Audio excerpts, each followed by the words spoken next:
call the meeting to order. This is the December 9th, 2014 meeting of the Town Plan and Zoning Commission of the Town of Fairfield. First item on the agenda, bills and communications of the meeting minutes, November 18, 2014. Motion to approve. Motion to approve by Commissioner Alessi and seconded by Commissioner Jacobson. Does everybody have a copy and reviewed those? Anybody have any questions? No? I reviewed those. I don't see anything. Okay. All in favor signify by saying aye. Aye. Any opposed? Abstentions? Minutes are adopted unanimously. Next item is organizational meeting, election of officers and the schedule of meetings. We had a distribution in the packet of meeting schedule for 2015. Since, we're missing so many regular members tonight, I'd like to make a motion to table this part of the agenda. Okay. I want to table this part of the agenda. Can I make a suggestion that Yeah. perhaps it would be prudent to table the election of officers, but it would be best if we could get a vote on the schedule of meetings. Okay. That has to be filed with the town clerk. Right, and it's got to be done by the end of the Right. year? Yeah. So All I right, think the so, motion would be to table the B, first item of B. okay, so I make a motion to table the first item, election of officers, right now. Motion to table election of officers by Commissioner Alessi, seconded by Commissioner Coleman. Any discussion?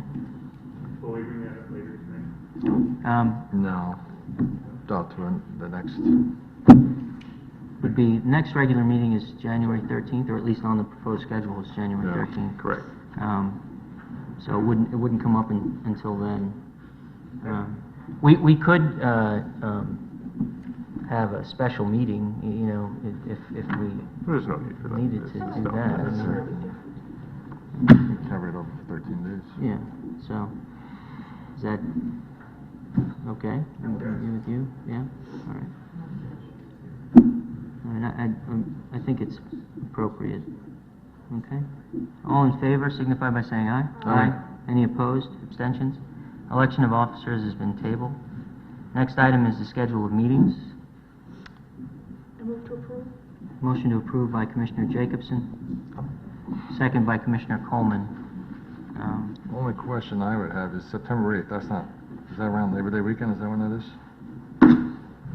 Labor Day? Yeah, No, it would be the weekend after, before. or maybe, I don't know, my... Meeting is Labor Day on Monday, and then we have a meeting Right, on Tuesday night? right. So. Jeez, you're asking the hard questions. My phone's not that sophisticated. I think I would make a motion to change. Labor Day weekend is, I believe, Labor Day is going to be the 31st. Okay, so Let me it's- check. Okay. Yeah, I have no so it'd be a week later. I don't know for certain, No, Well, I guess we have to change it later. but Tuesday's not a holiday. you don't trust Google? So, I mean, it looks like it's the week before, so, otherwise, I think, I looked at some of the other dates. Yeah. Yeah, but we've had meetings on Labor Day Tuesday in the past, but it's up to you. You don't need to make that decision now. No, that's why I said, I was just curious if it was, that's fine. Right, yes. The 8th would be the day after Labor Day. Okay, thank you.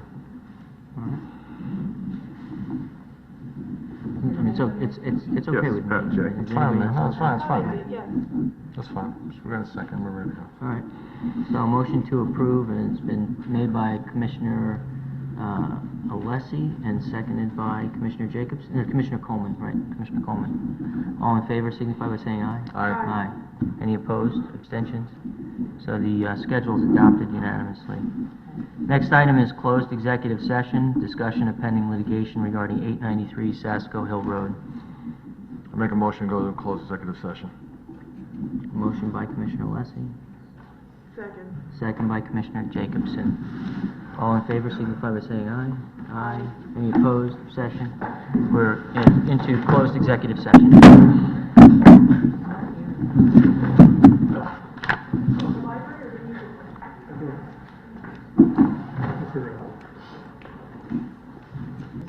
Ready? Call the meeting back to order. You're all on. Yeah. So procedurally, I think we need a motion to discuss the 893 Sasko Hill Road, or how do we get into that discussion? Do we need a motion? We did motion to go back to executive session, don't we? Well, you probably should, well, you just call the agenda item. I don't, you Okay. don't really, unless somebody wants to make a motion to do Well, the something or the agenda other. item is closed Correct. executive session, which we Correct. just completed, Correct, okay. okay? So, Yeah, yeah, I understand that. So I'll move we come back from executive session, right? yeah. I move we just come out of closed executive session, return to regular session. I will second that. Okay, motion been made and seconded, all in favor, signify by saying aye. Aye. Any opposed, abstentions? Okay, so we're back in a regular executive session? Okay, now I'll just to make a motion, because we were in the executive session, it's just that we have some discussion about 893 Sasko Hill Road. I'm not moving to do anything with it other than to discuss the item. application, the item. I'll The item. second that. Agenda item. Okay. I'll second No that. motions made, there were no actions Take taken. it. Right, no motions were made. No, you're right, so no motions were made, no actions taken in closed executive session, and the motion is to discuss the item, right? Second. Commissioner Barron? Yes, we talked about pending litigation, and we have a new plan in front of us that. We need to vote on the We're- motion. I think we need to vote on the I motion. second, oh, yeah. So, it's made by Commissioner Barrett and second by Alessi. All in favor signify by saying aye. Aye. Any opposed, abstentions? All right, the motion to discuss the item carries unanimously. Commissioner Barrett? I'd say my discussion of the item is that I think we need to consider it, but maybe we should consider it at our next meeting, is my Well- discussion of the item. Why don't we have staff give us a summary of the procedural posture of that application and where Okay. we are? Well, where you're at is, right, the revised plan that was sent out with the agenda was a plan that was received at the last evening of the hearing on this matter. And the commission chose or voted as part of their decision that it was a departure from the original plan, therefore it wasn't going to be considered as part of your decision in the denial of the application.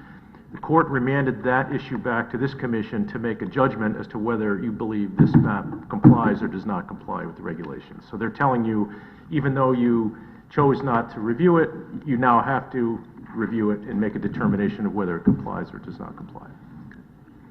And does staff have comments on that? The decisions you can make tonight Yeah. is either, if you feel comfortable enough and feel you're up to date enough about the plan to make a decision tonight on it, you can, or you can table the action on the plan tonight until you receive additional information from staff Yeah. on the procedure and on the map. Yeah, well, you know, it was a new, I suppose I can't say it was a new plan anymore. I must say it was a modified plan. It was a modified plan that we didn't consider earlier, and I think that we all would benefit from having staff review that and provide us with your comments on whether this modified plan complies with the subdivision regulations. Does that make sense to everyone? Yeah, all right. Does that make, you can do that for our next Yes. meeting? Yes. Right, so, I mean, I think that the decision here we should make is to request staff to provide us with comments and put the item on the next regular meeting agenda for consideration. So that's our discussion. So that's it. I would right? agree with that. We don't need a motion to do that, do we? Nope. No, right. Does everybody agree with that? Any dissension? It'll be on the next agenda. All right, very good. Next item is Governor's Lane, request of the Engineering Department for minor road widening of a scenic road. Okay, in your packet were a couple things. One was the scenic road ordinance itself, and another was a brief description. Governor's Lane is one of several scenic roads that have been so declared by this commission, and as part of the scenic road ordinance, it allows this commission to govern future improvements to those scenic roads. In this case, we have before us a request from the engineering department to widen approximately 100 feet length of Governor's Lane by about 1.5 feet. The pavement for the majority of the road is about 16.5 feet wide. There is a portion of the road that's 14 feet wide because of some ledge outcrop. There's some photos that were submitted as part of that request. It would not require the removal of any stone walls or mature trees, which are also part of, some of the standards, a couple of the standards at which roads could be declared scenic. And it's been a cause for concern for the snow plowing there because of that rock outcrop is so close to the pavement. So they're looking to hammer the rock down a little bit and widen the pavement by 1.5 feet for about a distance of 100 feet to make it in line with the rest of Governor's Lane, which is about 16.5 feet wide. So it is before you under the scenic road ordinance because that is a technical widening of pavement on a road that you have declared scenic, but no stone walls or trees are to be removed. Okay, so why is this on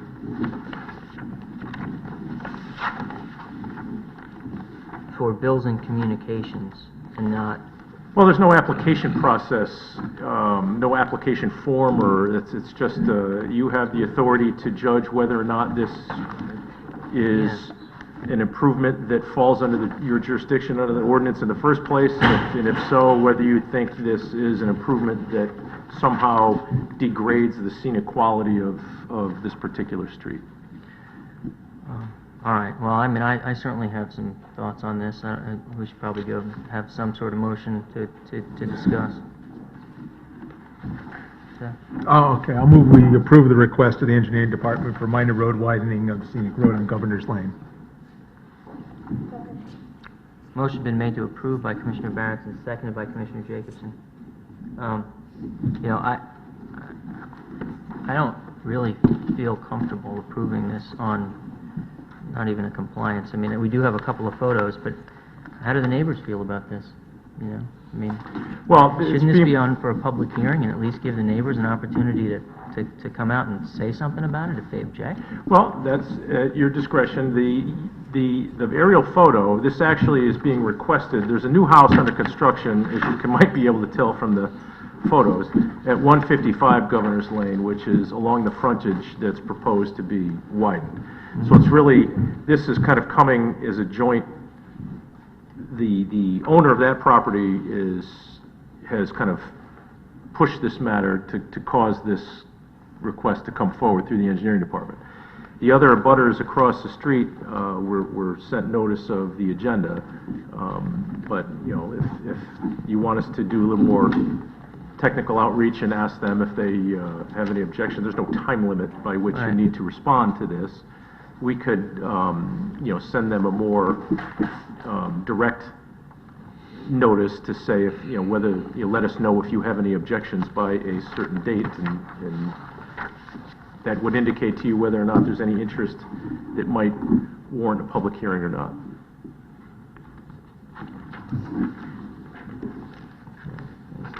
I would agree, I'd like to see a public hearing. I mean, is your mic on? Are you? The last one we did in Southport, we did a public hearing too, didn't we? Yeah. That was, The only, the Harborland, was that? No, that- a public hearing is required to establish the street as a scenic road. Oh, I got you, okay. Yeah. It wasn't changing the street. No, There's no really procedure outlined in the ordinance as to how you go about making a ruling on this. It's kind of a vague Right. ordinance, but And we you could- absolutely have discretion to hold a hearing on anything you want to hold a hearing on. We mean, instead of reaching out and giving them a date and whatever, we could just put it on the next agenda as on public hearing, send all the neighbors, notice of that, and if they wanted to submit written materials or photographs or whatever, then they can. And the Okay. engineer, they can come in and they can show us exactly what they propose to do.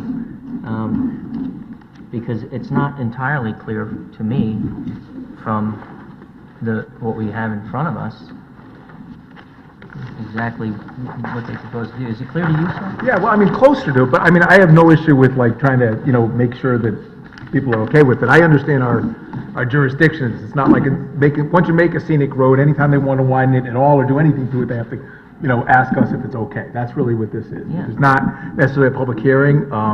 I do see from the map that it's, I'd say it's 16 and a half feet wide in most parts, and then part it's 14, and they want to make it 16 and a half. They don't want to make it wider than what the road already is in most parts, as I see that. Yeah. But I have no idea, I'm not a neighbor there, I don't know if that's an issue or not, or if that would destroy, maybe they like it all narrow in parts, I mean, Well- that's part of the scenic road charm. Exactly. I mean, so- part of the reason why this was declared a public road is because maybe it was narrow. Yeah, scenic road is because it did have this feature on it. You know, I just don't know that. I mean, we So- declared Chester Street, and that's very narrow. Yeah. And then we put a subdivision on, a subdivision went on that street. But again, yeah, that took fair. away us from having to like require a really wide road on that because it was declared a scenic road by us prior to So, that. does anybody else have any more comments on this? No. So the motion currently is to approve. I mean, I think the proper thing to do would be either to withdraw it or change it to put it on the next regular agenda for public hearing. No, it's recommended here.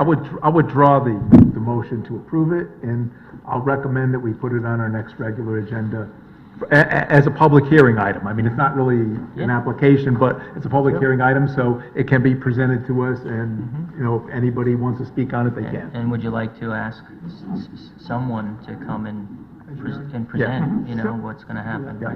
I'll second it. Okay. So a motion's been withdrawn and recast as a motion to put it on the next regular agenda as a public hearing with an invitation through staff for someone from engineering to come and present, by Commissioner Barrett, seconded by Commissioner Alessi. Any further discussion? All in favor signify by saying aye. Aye. Any opposed? Abstentions?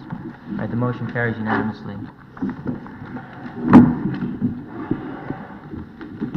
Next item is new applications to recommend a public hearing, 189 Adley Road, special permit application of Viera Euramova for excavation and fill in an R3 zone. This is a fill and excavation in excess of 250 yards. It does require a public hearing. Have a motion? Motion to move the public hearing. Motion by Commissioner Alessi, Second. second by Commissioner Jacobson. Any discussion? All in favor signify by saying aye. Aye. Any opposed? Abstentions? It's moved to public hearing unanimously. Next item is 4185 Black Rock Turnpike, zone change application of New Way Associates LLC to establish a design commercial district on land presently zoned neighborhood design district in and AAA. This item, Mr. Chairman, as well as item C, are related. This is the Plant Factory property across the street from the Hi-Ho Motel. There is a proposal to do a zone change, and the next item is, along with that, is a special permit to construct a medical office building on the property. Both of those applications do require public hearing.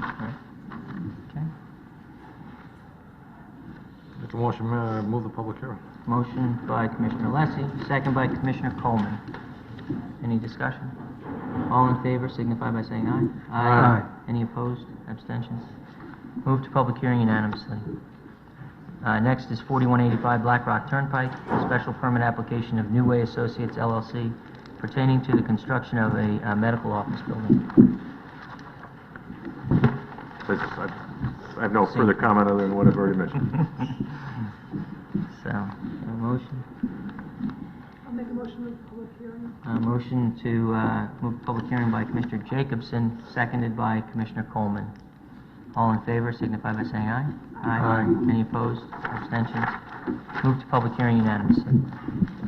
Next item is old business, 909 Kings Highway West. Request of Attorney Charles Jankowski on behalf of Joseph Lagana for 100% release of a $10,282.50 bond pertaining to subdivision improvements in a B zone. All right, Mr. Chairman, as represented at the hearing that we had, this is a three-lot re-subdivision that was approved back in May 2006. The bonded improvements included drainage, site stabilization, asphalt ramps, and concrete monuments. On September 10th, 2013, this commission approved a 50% release of the $20,565 bond. The remaining work has been completed.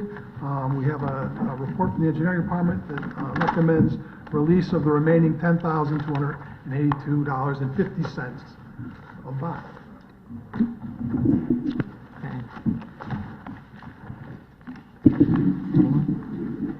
Motion to approve by Commissioner Coleman,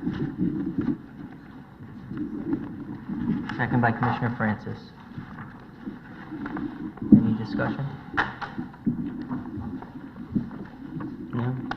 It appeared to me that the conditions have been satisfied. This whole time? Yeah. And there was no objection raised at the public hearing. Okay. All in favor signify by saying aye. Aye. Any opposed? Abstentions? The motion carries unanimously. Next item is 1964 Post Road, special permit application of J&K Kim LLC for an addition to an existing building in a design commercial district. Again, as described to this commission at the hearing, this property is the site of the Kim's Dry Cleaning Establishment. The property is located in a design commercial district, and the property contains approximately 5,878 square feet of property. The intent of the applicant, as the chairman mentioned, is to expand the existing building to the rear toward the railroad tracks. The proposed addition is a one-story high and includes a total of 554 square feet and will be used as additional workspace. The addition will be utilized for a large washer or dry cleaning machine and additional pressing equipment. No part of the proposed addition will be accessed by customers. The application had obtained variances from the proposed building expansion from the zoning board of appeals, again as described at the hearing. The side yard setback was reduced to 5.7 feet to be consistent with the existing building, which is existing non-conforming. The rear setback, which abuts, again, as I mentioned, the railroad track, was reduced to 0.6 feet, and a waiver was granted, reducing the need for additional parking. Again, the justification for that is this area has no customers would be allowed in the area. It's for expanded workspace. This is a special exception, 25 in our section, in our regulations. The findings would include, again, one, a zone design regulation review, which I just basically went over, and that the addition shall be in character as to harmonize with the existing and permitted development on this property in the area, which is a business location. That, Mr. Chairman, is what was presented at the hearing. Thank you. Motion to approve by Commissioner Coleman, second by Commissioner Corcoran.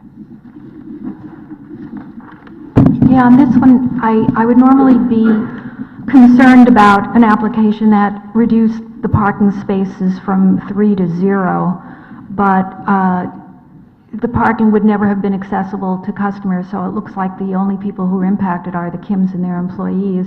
And I figure they're in the best position to judge the trade-off between losing that parking and gaining the commercial space to expand their business, and so I would support them if it helps, if that's the right trade-off. They're the ones to judge it, so. Just so there's no misunderstanding, there is parking there, but the addition would have required 3 additional spaces. Right. Commissioner Barron? Yeah, that was my understanding too. The parking's in the front, and it's tight. I mean, if it's busy, it's bad parking setup, but it's been like that for historically, any of those where you drive in from the post road, there's a lot of establishments like that. In the back, I was told nobody was parking there anyway, so the square footage requires 3 more spaces. There's no way they could put 3 more spaces, so it's not like the addition is going to eat up parking. It's like the square footage of floor space requires additional spaces that they don't have, they can't provide. So I agree with Commissioner Coleman. I mean, the parking's tight there, but this addition is just for their operation, really. It's not going to really, change what they do in Makes it terms more of customer service. Makes it Just more makes it more efficient. So I'd be inclined to support this as well. My only question or concern is that we have 0.6 of a setback from the railroad property, which is really No, the ZBA 7 waived inches. That was- The justification for it was the fact that the railroad was there and didn't affect anybody. I mean, the setback issue isn't within our purview anymore, because it complies with the And remember, there's a variance Metro that we're- North right-of-way also that has sufficient area from the tracks. Yeah, I to mean, this there- building, that's- so it's not like it they're creates 7 any kind feet of from the hazard. property line, but, there is the the right-of-way. Correct. Adjacent to the track, so there is room there, but it's still close. I mean, they're all close.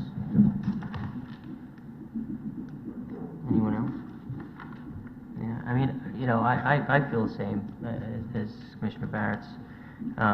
It is tight, and I was there over this weekend, but the way that the plan was set forth, which is part of our design review, right, is for additional workspace and not patron area and such. So I would be inclined to support this. Right? Any other comments? No? Ready to vote? No? All in favor signify by saying aye. Aye. Any opposed? Abstentions? Carries unanimously. Next item is 300 Quincy Street, subdivision application of Alfonso Camarado Jr. for 2 lots in an A zone. Again, Mr. Chairman, at the hearing, it was represented to the commission in May 19th, 1952. 2 lots were created on this property. Subsequent to that, the lots were merged with construction of a single house straddling these 2 lots. This application proposes to demolish the existing house, pool house, and pool, and reestablish the 2 lots at this location. The lots would need to be consistent with the lot requirements for our A residential zone district. The minimum lot size required is 9,375 square feet. Proposed is 10,502 square feet and 10,192 square feet. The proposed frontage requirement in this zone is 75 feet. Proposed for the 2 lots is 85.2 feet and 80 feet. Any home to be constructed would be required to meet all the zoning design requirements of the A zone. These include the height restriction, no structure can be higher or taller than 32 feet. The setback requirement from the street line is 30 feet. The setback requirement from the rear property line is 30 feet, and the 2 side yard setbacks must together equal 25 feet, with no side yard setback being less than 7 feet. The max building floor area for any of these 2 lots, for any house to be, or structures to be built here, is 40% of the lot. It was represented, just a proposed buildings would have been, or would be 24.1 square feet.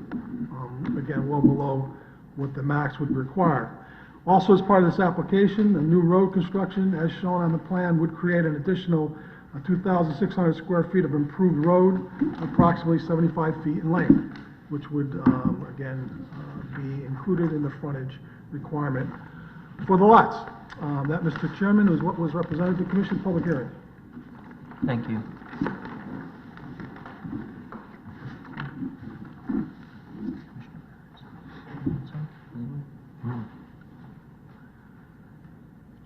Motion? Yeah. Yeah, I'll move to approve. Motion approved by Commissioner Barrett, I'll second. second by Commissioner Lesson. Commissioner Barrett? Yeah, I mean, as far as I can see, the subdivision complies with our regulations. There's it's a small street. The lengthening is a little, but it's still without it's still not a through street. What's before us is really just the division of land. Again, some issues were brought up about what the houses will look like. That's not within our purview to decide that. We decide, what these regulations are for that zone, and, how tall it can be, how close it can be to the neighbor's property, and as long as they build within those regulations. Again, that's not even what's before us right now. What's before us is just the subdivision of land, and as far as I can see, it complies with our regulations. I did just want to make sure that all the engineering comments are incorporated as conditions of approval. I would recommend you make it when your conditions of, one of your conditions of approval would be to include the engineering comments. Right. Which I think was represented at the hearing. A lot of them have been included. Yes. But I don't think it would be a problem if you just include that as a condition. Yep, just to make sure the sidewalk is the right width Yep. and everything like that. So I'd maybe amend my motion to adopt all the engineering comments. Okay. I'll second that. Motion's been amended to adopt the engineering comments by Barrett and seconded by Alessi. I mean, my concern was only with the street lengthening and whether that then was considered to be a dead end. you know, and I don't think that it is. The town has the right-of-way through to Quincy Street, the whole route. And there is a gate there, and the sidewalk is continuous, right? So, maybe staff could confirm that the sidewalk is continuous along Quincy Street, all the way through the right-of-way to the other side of the fence. This application proposes a sidewalk along the entirety of their frontage, including up to the gate in the fence. There is no sidewalk there presently. Yeah, I guess they can't build a sidewalk on the other side, but. Right, I mean, they're proposing a sidewalk along the entirety of their frontage up into that. Right, so, you know, Commissioner Corcoran. Is there a gate there? There is. It's not a gate, it's an opening in the fence. There's about a 4-foot high chain link fence across the right of way with about a 3-foot wide opening in it that allow people to walk through. And it's a fairly well-worn path, as evidenced by not a lot of grass there, so it gets a fair amount of pedestrian traffic. You could ride a bike through there. Yes. Well, you could walk a bike through there. I don't know if maybe a younger kid might be able to manage it. I wouldn't try. Yeah. So, I mean, I reviewed the other aspects of it, and meets the subdivision regulations in terms of, square and lot and all that. One other notice that it also meets our new frontage requirements. Yes, it So does. it's good to see it. You can still subdivide in town with our frontage requirements. Of course you can. Well, in certain circumstances. This is one. And it's not a back lot. Right. Any other comments? No? You ready to vote? Yep. Okay. Motion's been made to approve with conditions of engineering. Seconded. All in favor signify by saying aye. Aye. Any opposed? Abstentions? Motion carries unanimously. Next item on the revised agenda is public hearing. First item is 12... I'm sorry, Mr. Chairman, this item number 4. Oh, I'm sorry, compliances. Next item is 445 Fairfield Beach Road. Coastal site plan application of Malcolm McKenzie to demolish an existing single-family dwelling and construct a new elevated single-family dwelling in the Beach District. Thank you.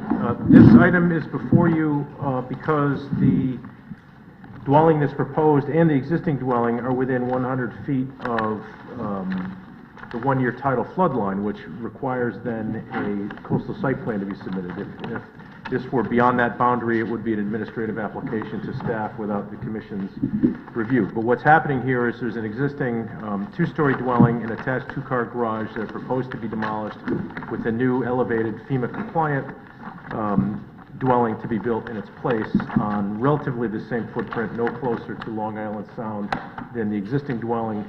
And it meets all of our provisions of the Beach District regulations. And there was a planting plan that was submitted along with this, and it's consistent with in our opinion, the coastal area management policies, and therefore we're recommending its approval. Thank you. When you say relative footprint, is it bigger? House? It's modestly bigger, but not substantially so. And as far as the height down there? Height complies. They're allowed 2 stories and 30 feet with an allowance for additional height for the extra height that you need to satisfy the FEMA flood elevation. So this does not require this proposal requires no variances. 45 feet high? Well, to the peak. Our height is measured to the midpoint midline of the road. of the Right, peak. Right.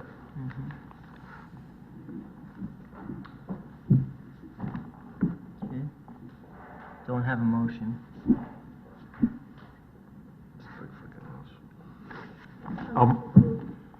Motion to approve by Commissioner Jacobson.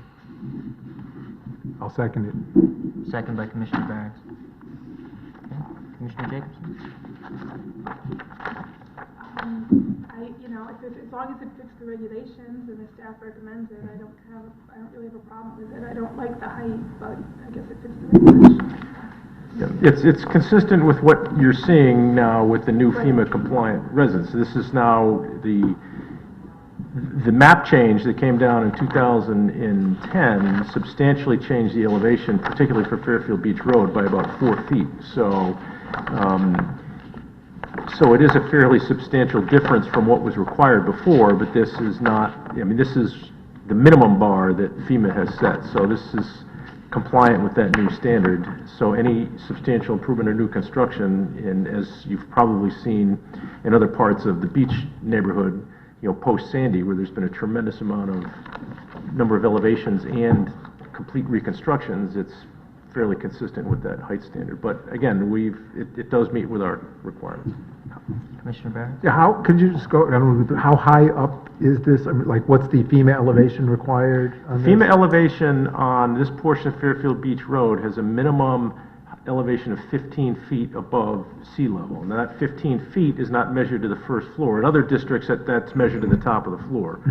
But because this is a velocity wave zone, that 15 feet is measured to the lowest horizontal girder, so it has to clear elevation 15 before we even start the box of the house, if you will. So what you see underneath is a skirt or breakaway walls that is designed for water to flow through without damage to the structure itself. And then it's 2 stories above Then that. 2 stories above that. That's And it's a correct. maximum of 30 feet. Correct. But they get, But they get 1 1 foot foot of extra height for for every every 2 feet of delta between their average grade and that FEMA elevation. right, that's points that that's what our regulations call for. And they've been like that for a while. We did modify them to 30 feet a while back, and it's, and 32 feet in other zones. Right. And with the 1 foot for 2 feet, so, I mean, it complies. If we start not to like the height, we can change the regs, but it complies. Well, again, the height is driven primarily by the fact that they can't even start the box of the Yep. house below elevation 15. What's the motion right now? Is there a motion right? Yes, there is. The motion on the table is to approve. Honestly, I mean, with the height and the size of this house, I'd like to see this thing go to a public hearing. I would withdraw my motion. It's not a subdivision. It's a compliance, we can always call for a public hearing on a compliance. I mean, it's within our discretion.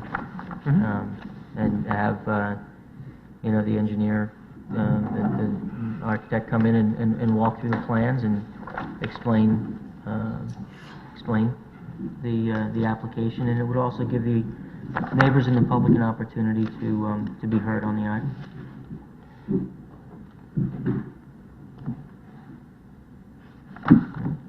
So, Commissioner Jacobson, did I hear you say you were I'll withdrawing? withdraw my motion and make a motion to move it to public hearing. Okay. I'll second that. Original motion is withdrawn. New motion on the table is by Commissioner Jacobson to move to public hearing, seconded by Commissioner Alessi. Any discussion on that?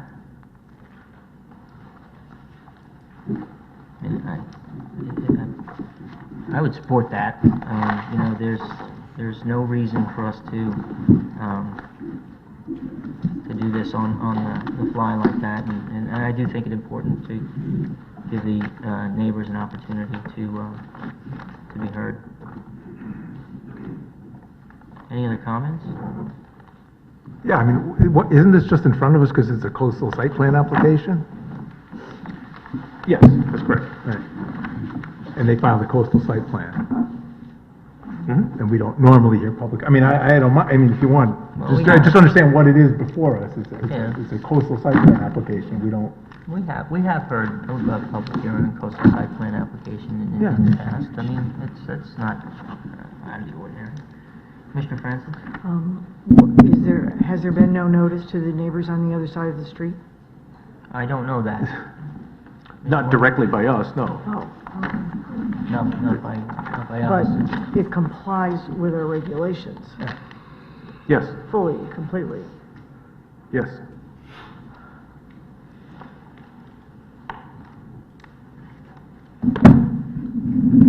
I would argue that if it complies with our regulations, we should approve it and not drag it out. What are people going to object to?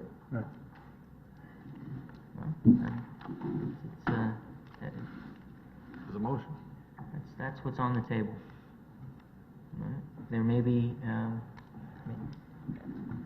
there may be something that is not within, that hasn't been looked at. I mean, I agree with Commissioner Coleman.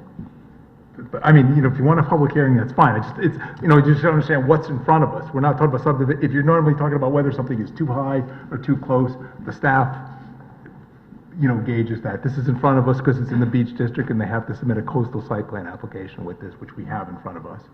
So that public hearing is on the coastal site plan application. However, there are various circumstances where, even under our subdivision regulations, for example, staff review, as diligent as it is, doesn't necessarily find certain things that, on examination by an adversary, someone might question. And we've seen that in repeated instances where the interested parties and members of the public have engaged in the process and undertaken a more detailed review and have identified issues with applications that have been before us. And that has been with subdivision applications, with, you know, compliances. I mean, it happens. So, I mean, I think that the desire to have a public, you know, move a public hearing is well taken. I personally think that's well taken. Well, my thinking is, listen, we have new FEMA laws and regulations that have to abide by, but before we just rubber stamp and push through a coastal site application for a 45-foot house on Fairfield Beach Road, I think we should put it through the process. That's a high house, 45 feet. And there may be concerns that I'm not even aware of. Maybe, okay, that is, but maybe there's other issues that aren't present to any of us yet that might come out in a public hearing. A clarification from staff, the FEMA requirements are for 15 feet above sea level. How much above land level is the FEMA clearance that they're proposing?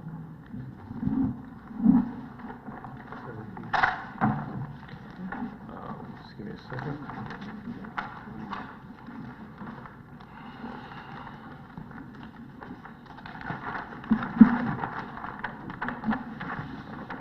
The existing average grade is elevation 8, so it would be 7 feet above existing grade. Not 15. Right, 15 feet above sea level. Existing grade is 8, so 7 feet above existing grade level. Thank you. Any further discussion? Any other comments, questions? Motion on the table is to move the item to public hearing. Further comment? No? Ready to vote? All in favor signify by saying aye. Aye. Any opposed? No. Nay. We have 2 nays, Coleman and Barrett's. The item carries 4-2. 5-2. 1, 2, 3, 4, Yep. 5. 5-2. The item carries 5-2. Or I should say the motion to move to public hearing. Correct. Carries 5-2. The next item on the revised agenda is public hearing. First item is 1295 Mill Hill Road, re-subdivision application of Matt Leahy for 2 lots in the AA zone. I will be recusing myself from this application, and we'll take a 10-minute recess while we get set up for public hearing.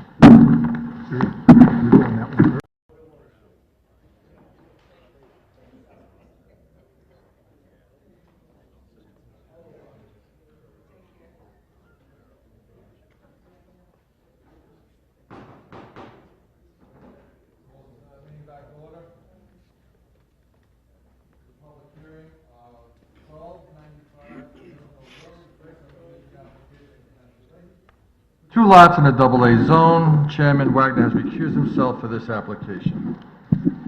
Good evening, Mr. Chairman. My name is Richard Saxel. I'm a lawyer with offices at 265 Post Road West in Westport. I live in Fairfield. I'm a graduate member of this commission and also former town attorney. So I spent a lot of time doing public hearings. This is a simple re-subdivision. There's a lot on Mill Hill Road which was subdivided in 1955 along with a few other lots. That makes this a re-subdivision, which is why a public hearing is required. The Mill Hill Road is right here, as you see on the map. and it comes in along an existing private road called Wagon Road, which is called out on the map on the second page. And it goes back, it serves existing, the Bartlett property and the Leahy property. The Leahy property is more than 2 acres in a 1 acre zone. And so, Mr. Leahy, who is here tonight, Matthew Leahy, is looking to subdivide it. It complies in all respects with your subdivision regulations. I want to just talk briefly about some of your regulations so you get a feel for it. Section 2.1.1.4, private streets. This is a private street. It is called Wagon Road. It exists on the Fairfield Land Records. It was created in 1955.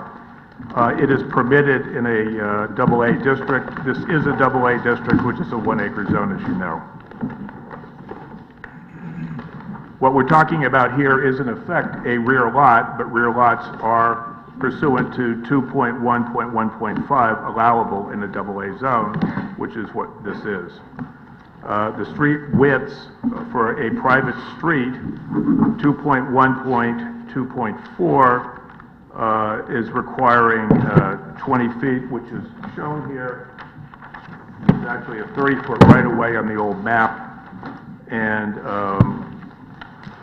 that is to be paved theoretically to 20 feet, but we're going to ask that you, pursuant to 3.2.1.4, should you see fit to approve this, to only allow for pavement of 16 feet, which is what your regulations allow under 3.2.1.4. The idea being that emergency vehicles will be able to pass, and you won't have an awful lot of asphalt in place there.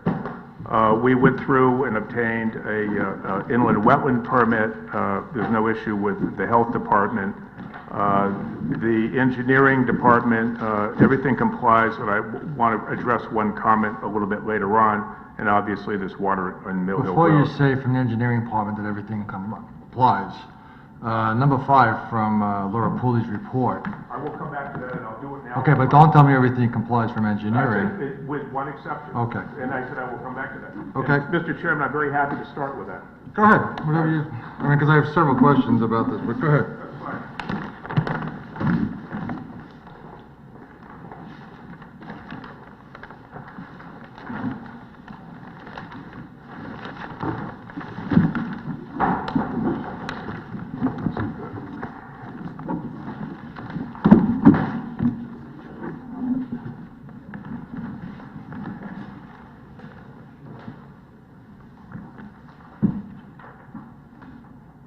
Do we have a map of what's there now, surveys that are there now and proposed, more detailed than this? I thought I saw a different map at one point. Don't put existing conditions. Well, I'm looking to see the right-of-ways and all that, and that one right there, and the property lines.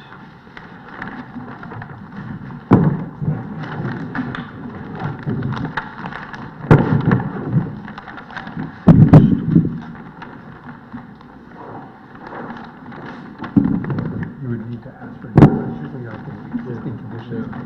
All right, Mr. Chairman, we'll start with the sight line, which is what you're interested in. Right. This is an existing private road. It is nothing that is created. It exists, it currently serves 2 lots. The original subdivision was created in 1955. And I give you, Mr. Chairman, a copy of a map that was part of the subdivision application.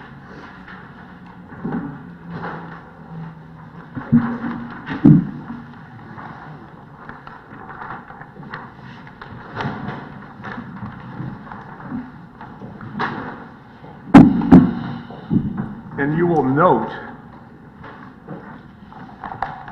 that this is a proposed partition from Michael DeVore, February 15th, 1955. This was proposed to the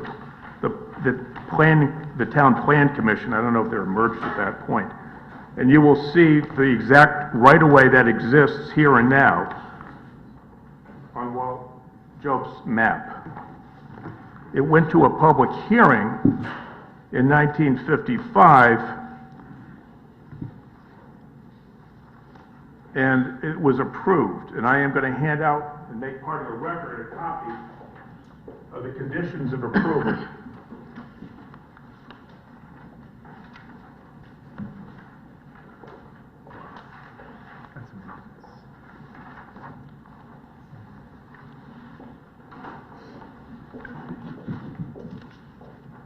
You got one? Oh, Did I miss one? I'm sorry.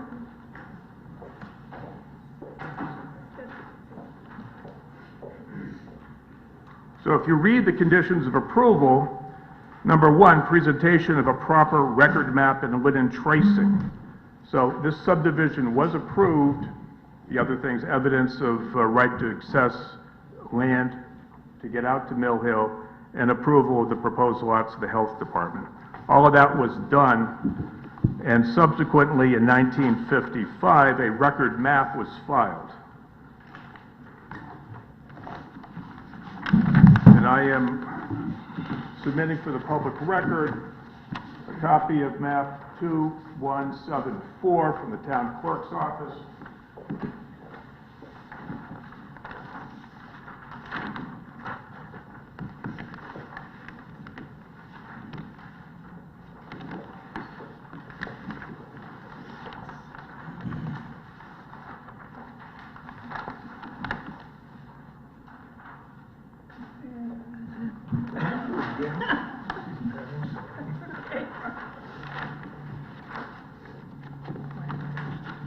And if you look here, you will see Mill Hill Road to the right side of the map is exactly what I just gave you earlier.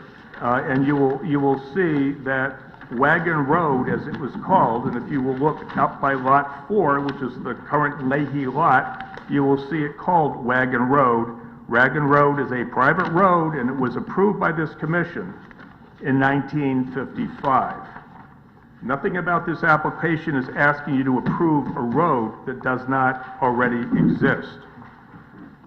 There is an issue with line of sight, which you want to get into, Mr. Chairman, and I will discuss that.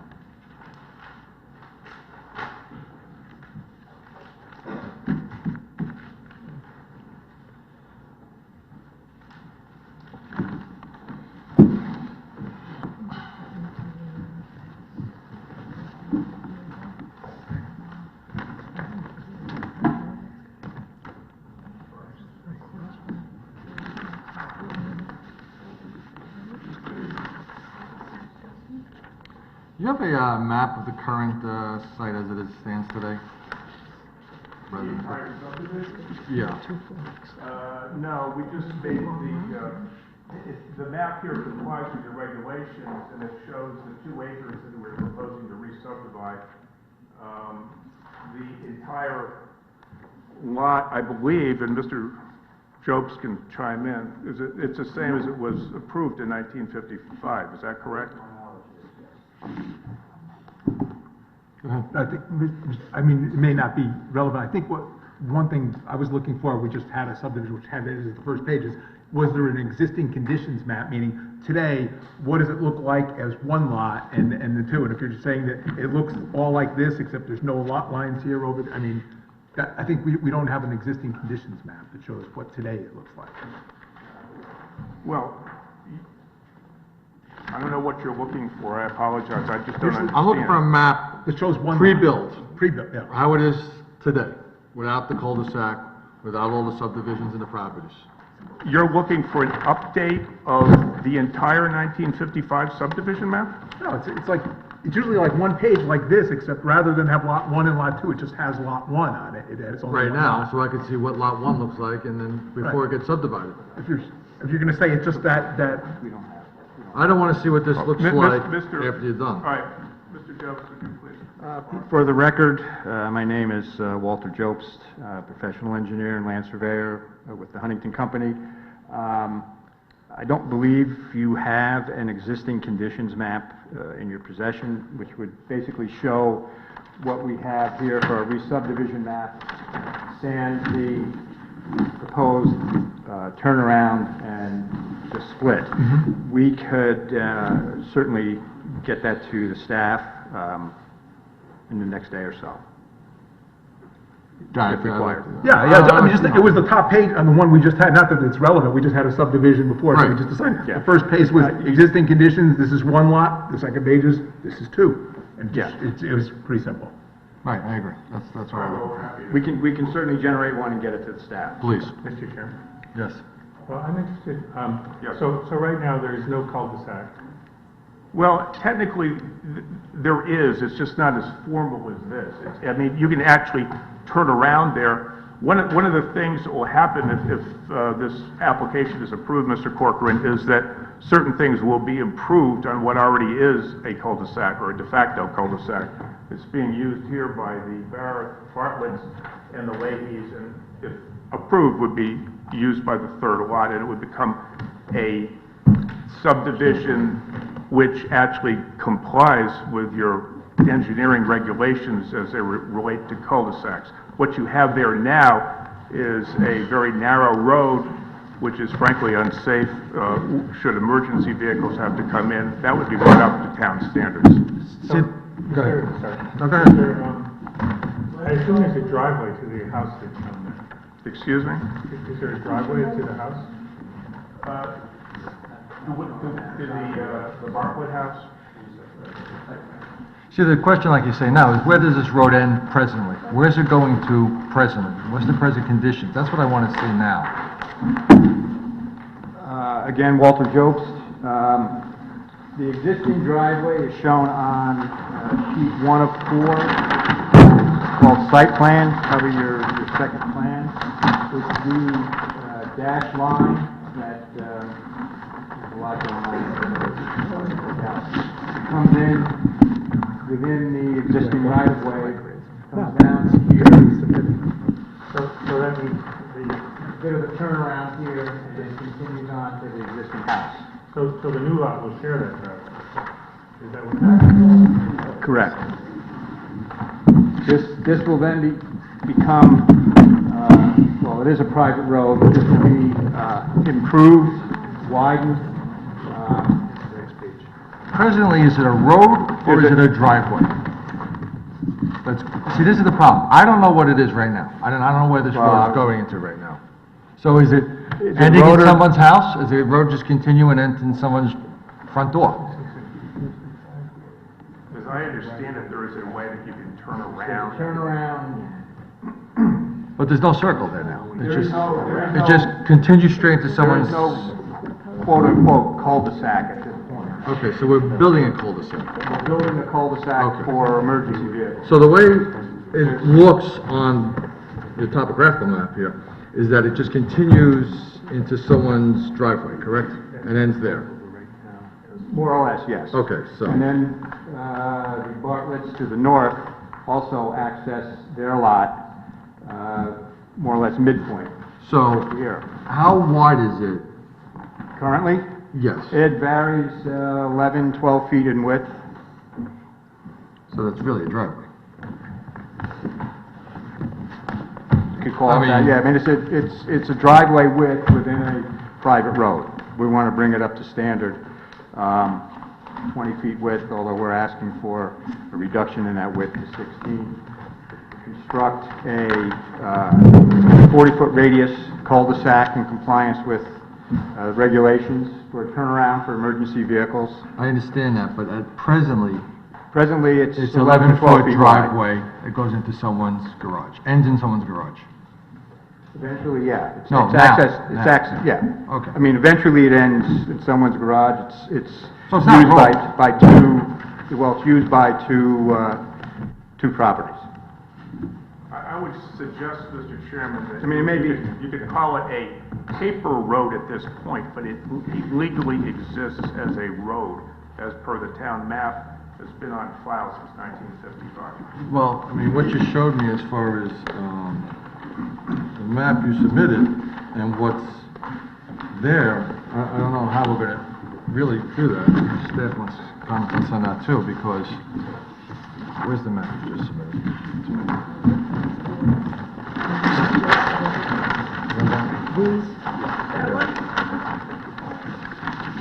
I mean, this is showing it dividing off, but basically what we have is it's 10 feet wide. This piece that I don't even know what it's servicing right now because I don't have a map of present conditions, but it looks like it's 10 feet wide that services one house and ends in the person's garage. I mean, that's what it looks like now. Well, it was deemed to be a road, and it was required to be a road by your predecessors in 1955. You guys, questions, Mr. I have a few, yeah. Go ahead. Quickly. It'll be brief. Go ahead, sure. I'm sorry, we can throw you off, but just, because they're basically on some things you've already presented in this map. Go ahead. Because I have not visited the site yet, could you just tell me which 3 lots specifically will be accessed by this road? In other words, besides lot 1 and 2, which is the 3rd lot? Whose property is that? It's the Bartlett's. The Bartlett's. If you look down, if you come in Wagon Road, it will be on the right, On the right. and that is presently there and presently existing. Okay, so today Wagon Road, it services the Bartlett's house plus this house. The Leahy that currently house. exists on the subject property, The Leahy House, correct. the Leahy house. So And your subdivision regulations, as you know, say you must have 3 lots on a cul-de-sac. Yep. And so we will be bringing that into compliance. Right. So If minimum you 3, see fit to maximum of- apply, approve this under 2.1.6 of your regulations. Okay. My next question is really like just technical, so I just looked at the lot 2 and the lot 1 measurements, the gross and the net. There's confirmed that the net is net of the area which is less than 50% of the square, so both of them, the net is 44,000 square feet, so based on this map, they would comply with. Correct. They're still over 1 acre. That's correct, Those Mr. are Maris. the net of that. The 2 squares are depicted on the map, the minimum square, and Yes. those are 135 feet each. Everything complies with your regulations, yes. And the squares are, I don't want to have to read, they're free of any encumbrances such as conservation easements or anything which would prevent building within the square? That's true, correct. There's nothing that would prevent building a house anywhere in those squares? Mr. Jones? Yes. Look at the re-subdivision map. The stippled area is the area we've excluded from the gross lot area to give us the net lot area over 1 acre. We show the squares on both lots, and if you overlay our site plan with that, you'll see that the proposed house is within that square.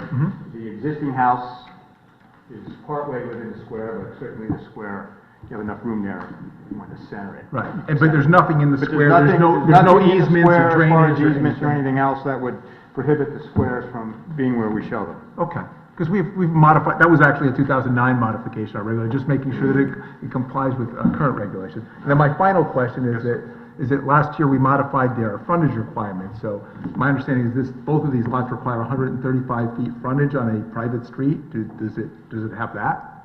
Yes, it does. I can't tell by the turns and stuff whether it does or not, so I just need you to confirm that. Again, Walter Jobs, yes, it complies with the minimum frontage of 135 feet Okay, for each of the lots. for each of the lots, okay. Thank you. That's it, thank you, Mr. Go Chairman. ahead, Mr. Maxwell. And to continue with the line of sight issue that the chairman brought up, we were aware of that some time ago. I had Frederick P. Clark and Associates, Michael Galanti, go out and examine. And what he did is he wrote us a letter, which I will make part of the public record.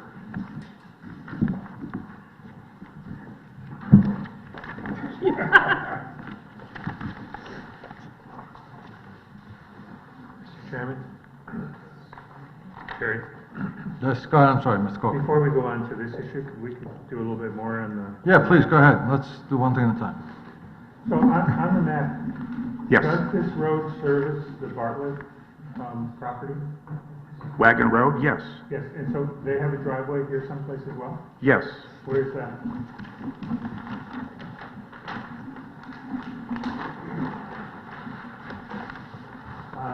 That is not shown on the re-subdivision map, because we don't show any of the pavement. If you look at the site plan,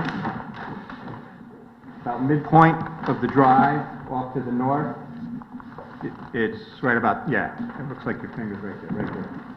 That's their drive. The history that Mr. Barrett has. Tell me again why you're showing this stippled area?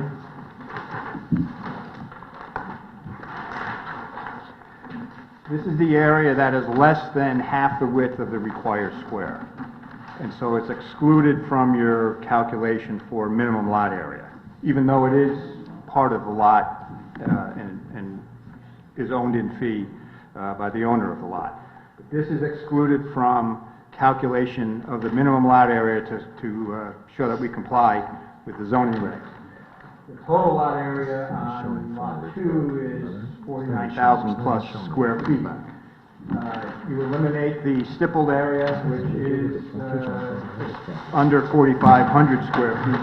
You have a net lot area of 44,655 square feet, which is in excess of 1 acre. So You said it says here less than 50% of the required minimum square, or is it less than 50% of the So size? he's saying there's 135 feet. I mean, That's what you need now. We said. the square is 135 feet. This is an area that's less than half of that, which would be 67 and a half feet. So from this point in, the lot is less than 67 and a half feet in width. in width, so it's a width standard. It's a width standard. So we net that out of the lot area. It's not even shown on that map, Fort Ridge. Does this butt up against Fawn Ridge?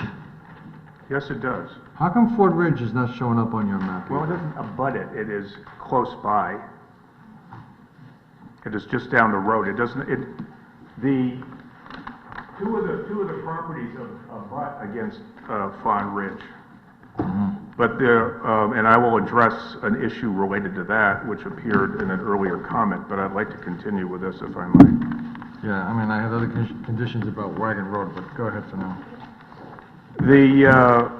The letter that I just handed you out is a letter from Mike Galante dated May 23rd, 2014, and it points out what Laura Pooley pointed out in her comments, which is the existing road intersection on Mill Hill Road currently has an intersection site distance, or ISD, to the south approximately 170 feet and 190 feet to the north. The proposal is to improve this roadway, improve the pavement width, and removal of the existing columns currently located at the end of the driveway at Mill Hill Road. These proposed changes to Wagon Road, in our opinion, will significantly improve the operation and safety of this location. The available ISD, again, that's intersection site distance in both directions, will generally maintain and perhaps slightly improve current measurements as noted above. In our opinion, the improved roadway will benefit to the overall safety and operation of the road and intersection by providing a more defined traveled way with sufficient pavement width to accommodate two-way traffic flow. It will also be a significant improvement for emergency access to the existing as well as proposed home. That's great, but he doesn't acknowledge the site distances that Laura Pooley came up with, or saying that. Well, it shows it on the map, and again, the distinction here is that this is an existing road, Mr. Chairman. It is not a proposed road. Yeah, I'm having a problem with that because I can't see what's there now. Where does, I mean, even the engineer said it's a new roadway. Laura Pooley is referring to this as a new roadway. Where is Wagon Road now in comparison to where this driveway is going to now? I mean, that's what I mean, you're showing me a 1955 map, but I still don't see where present conditions, what we're seeing, and tell me what was there in 1955. Where does the road end and where does the right-of-way start? I'll get it out.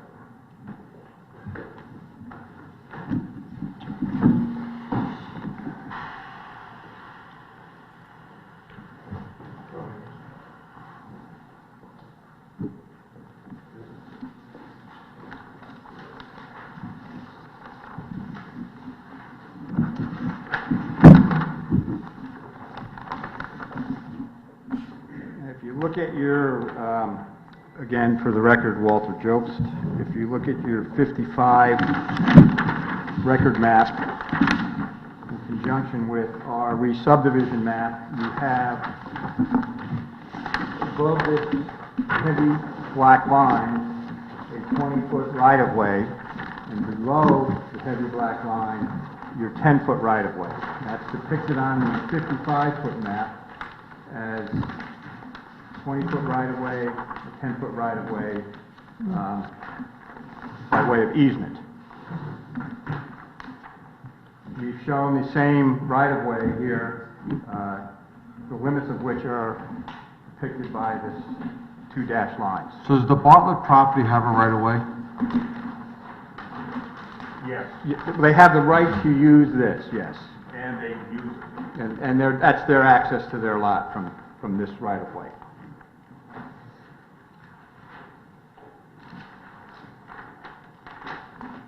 That's Wow. the only access to the lot is from that right-of-way.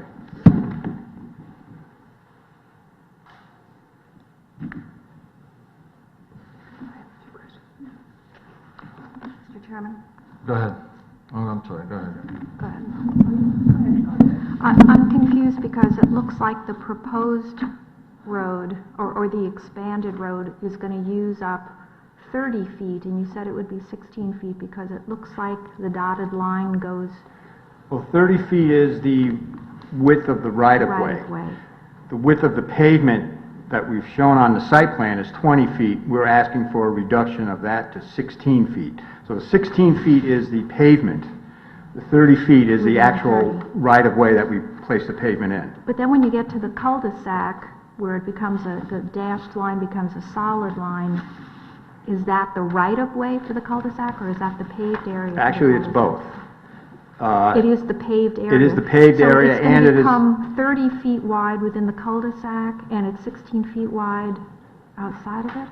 Well, the requirement for a private road is a 40-foot radius pavement for a cul-de-sac.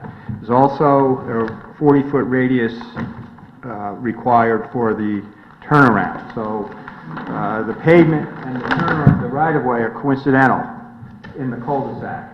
Once you get beyond the cul-de-sac, the right-of-way is 30 feet, the pavement is 20 or 16 feet, or whatever you approve.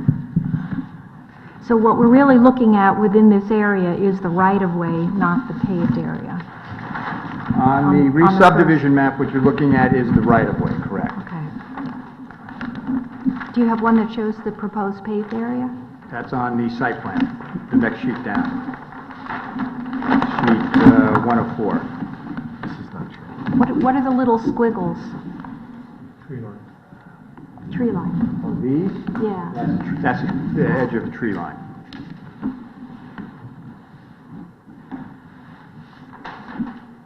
So, are you saying that if you start at the circular turnaround and you head out towards Mill Hill Road, it starts out at a paved area of 20 feet wide and then it reduces to 16? No. What we've shown on our map is 20 feet in width from the cul-de-sac all the way out to Mill Hill Road. We are requesting, if the commission sees fit, to reduce that 20 feet for the entire length down to 16 feet. Commissioner Jacobson, I know you got questions. Actually, a couple of my questions have already been asked, but I need, the road is on, obviously it's a private road, it's on private property. And you're gonna, to make it wider, you're gonna have to get permission from the owners of the property, or? No, we have the right, because of the easements, to construct a travel way within that 30-foot easement. You do, okay. Yes. What about the pillars? It mentions in the letters the stone pillars.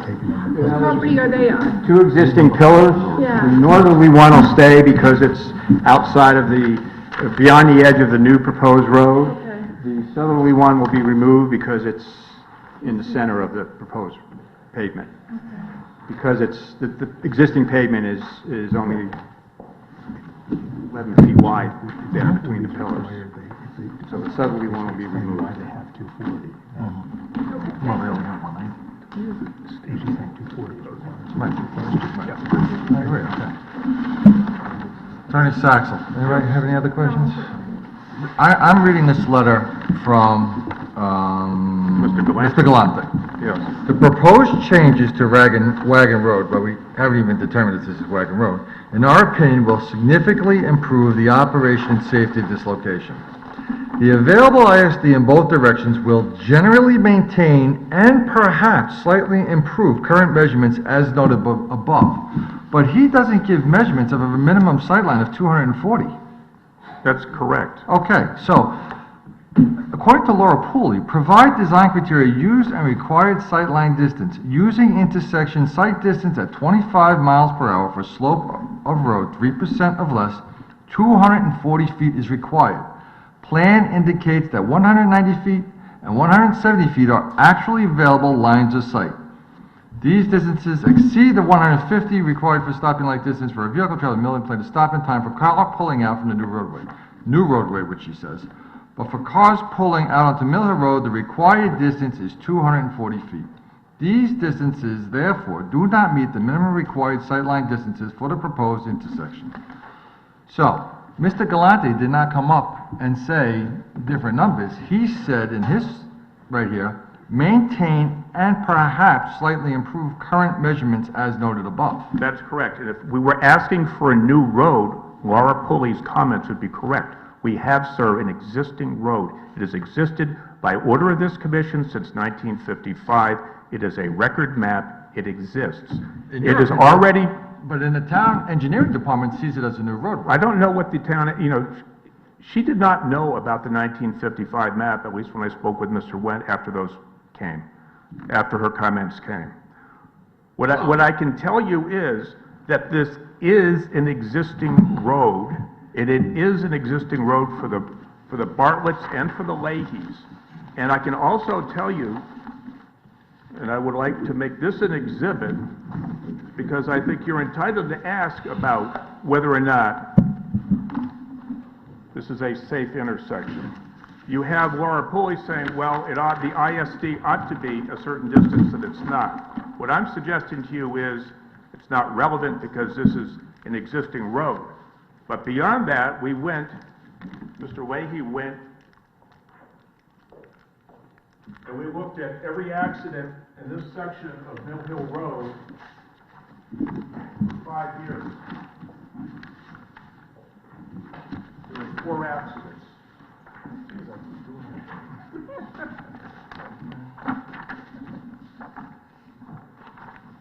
Yeah, I mean, that's not my issue. My issue was more of the town engineer telling me that we don't have sightlines.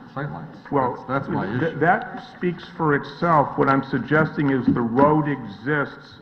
We are making it better. I am suggesting to you, and I put a summary on here, that nowhere is there an issue with line of sight for any accident that's occurred for the last 5 years.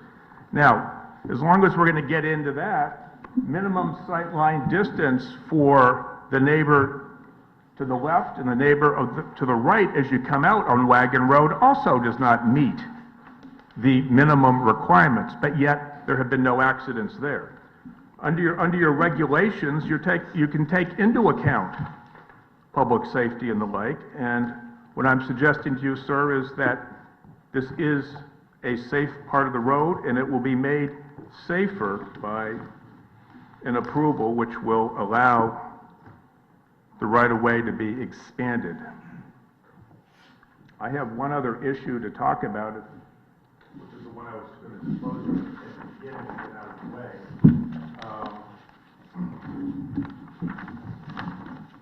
There was a question in Mr. Wendt's comments.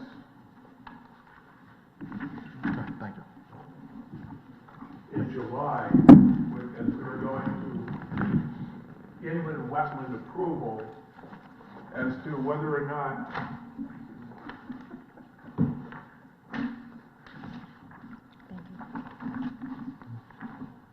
the 3,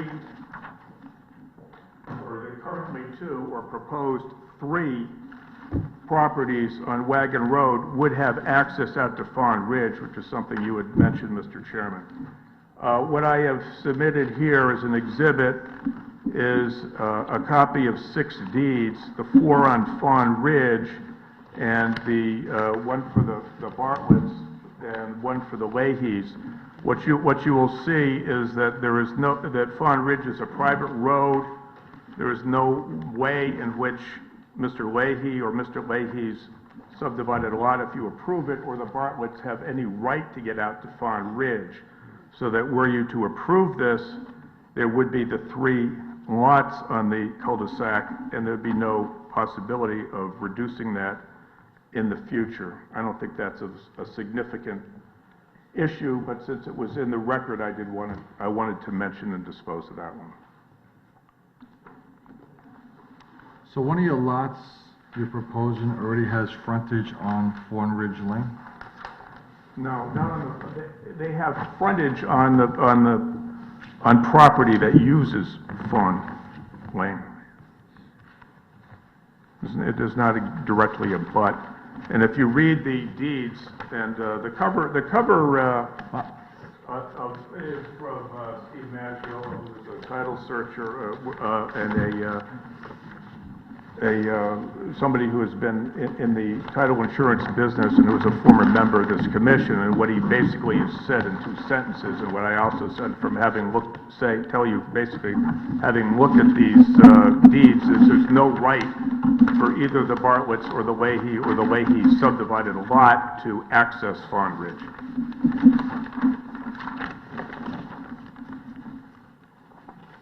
No question, there wouldn't be frontage if it was on Fawn Hill already, would it? I don't think it is. All right.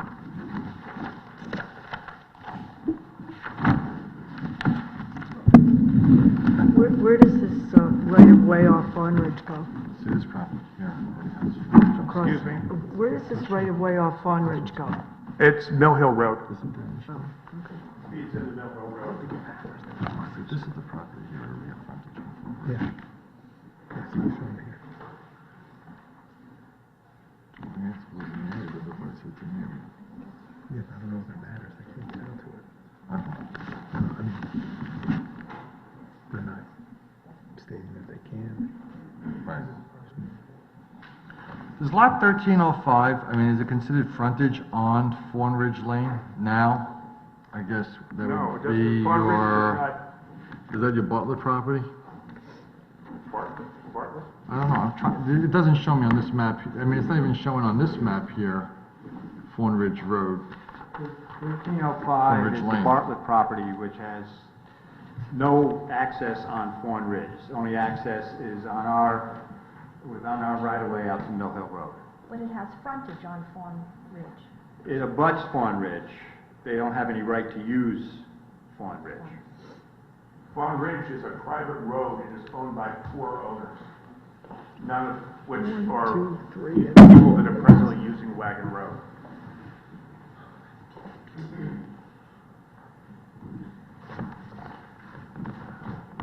where's Wagon on this? And Oh, yes. I also have, Mr. Chairman, as an exhibit, a letter of support by Mike and Danielle Bartlett, the other people that use Wagon Road, which speaks for itself, but basically they're saying they would appreciate having a safer road for vehicles to come in and out in case there were emergencies.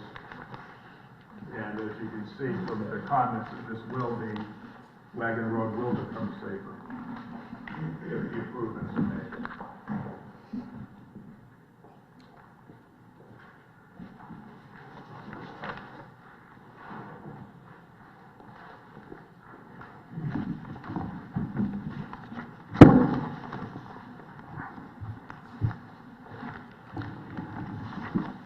Mr. Chairman, can I? Yeah, please, go ahead. Mr. Sachs? Yes. I know you said it before, Mr. Job said it, I missed it. How wide is Wagon Road today? It varies.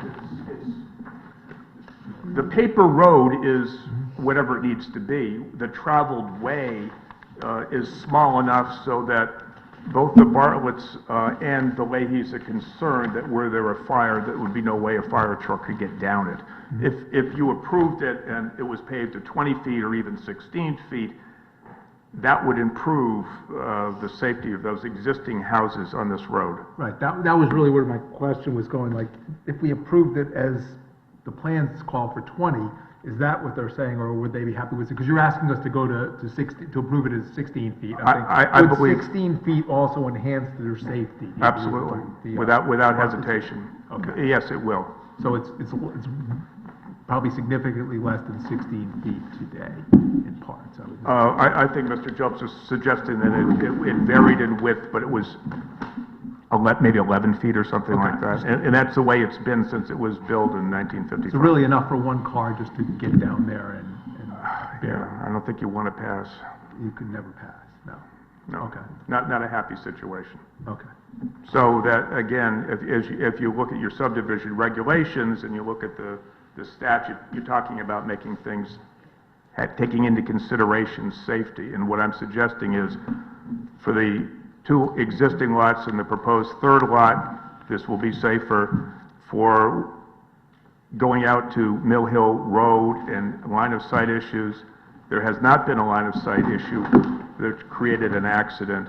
The neighbors to the left and to the right as you come out of Wagon Road also have the insufficient sightline distance. So there is sightline distance that is an ideal and something that you should shoot for, but on the other hand, you have existing lots here, you have an existing road. If you deny this application, and I don't think you should, but were you to do that, it's going to be less safe. So you actually would comply with your regulations by allowing for a 3rd lot on this cul-de-sac, which is what your regulations call for. And you'd have a safer traveled way, and I think the line of sight is improved with the removal of the pillar because you have a wider road as you get out there. It may be minimal, but it's a something.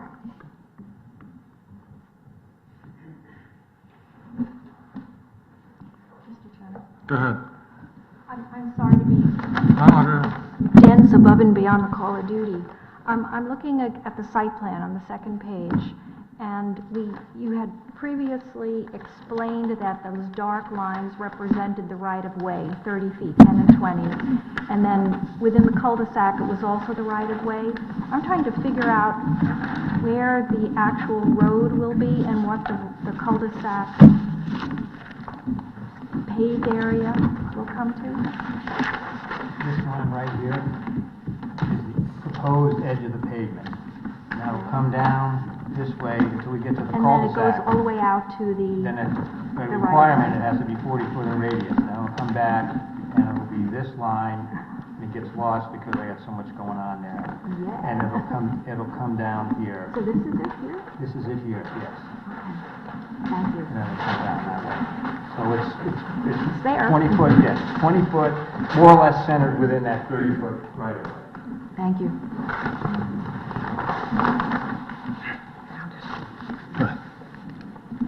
So, in essence, we have an existing private road.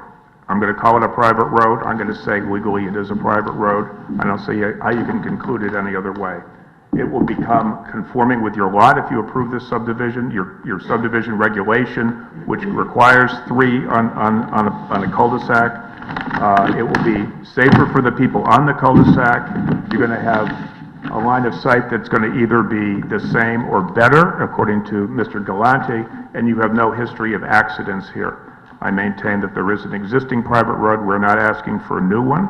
I maintain that it meets every last requirement of your subdivision regulations. As you know, you sit as an administrative body. You have no discretion. You have an existing road. You can't get into line of sight. If you want to even ask about line of sight, I've given you the police reports that show there have only been 4 accidents here.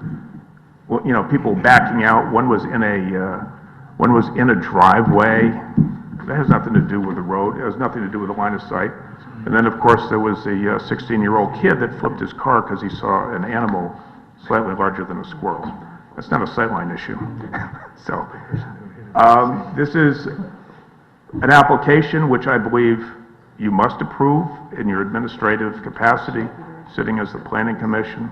If you have additional questions, Mr. Jobster or I are happy to answer them. And if not, we'll stay tuned and respond to any objections that anyone else might have. Mr. Chairman, I have one more. Go ahead. Mr. Saxel, I want to go all the way back to the beginning. Sure. I was just looking at the site plan again, and I see that wagon road, when I look at you can still see the wagon road on the site plan, based on the tree lines. Not that one, the First page? second page. Yeah. And in our maps, we in the 1955 map, we show the road crossing the property and going to the property line. Is there still a right-of-way leading to other properties through Well, that? functionally, there would be, but they can't be used by anybody. There's nobody on that side that would have the right to use that. So I would imagine it would be abandoned. In 1955, when the subdivision was approved, I mean, you think back about it, there's a little corner that was, that's now town property. Nothing is going to happen in there. That's deed restricted, the former St. John Vianney property. It's town property? I didn't see that. Yeah, right in the corner. Way down in the back. Oh, right, but that And that wagon is- road split and went to the two other properties.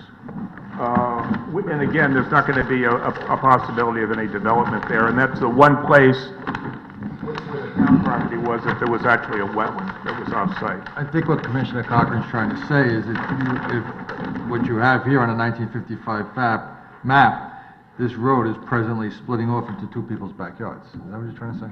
Yeah, I was wondering if they still have. It was, rights it's a to paper road, and the paper road will be extinguished, but for what appears in the cul-de-sac, should you approve the application. So where is it a paper road and where is it a road? Roads are very complicated things, I Well, can tell you. evidently. But, where is it a road? It's a road on the town clerk's office. It was a road because in 1955, the town plan commission, required that there be a road, and it was. Problem is also too, in 1955, they said now we're formally the state of Connecticut, and now in 2014, we have Patricia O'Connor and Deborah Reynolds, where this road goes. I don't know where it divides up, and we also have Thomas Reddington.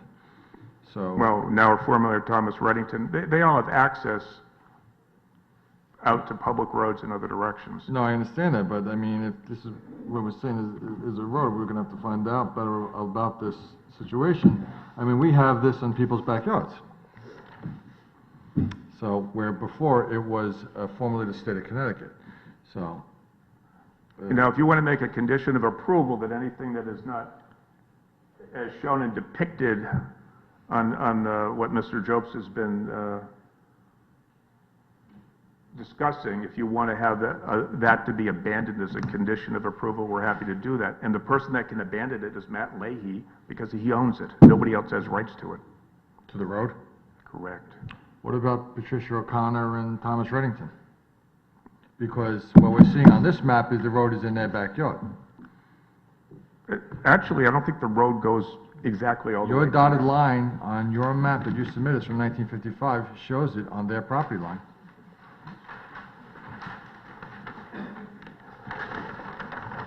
That's the 55.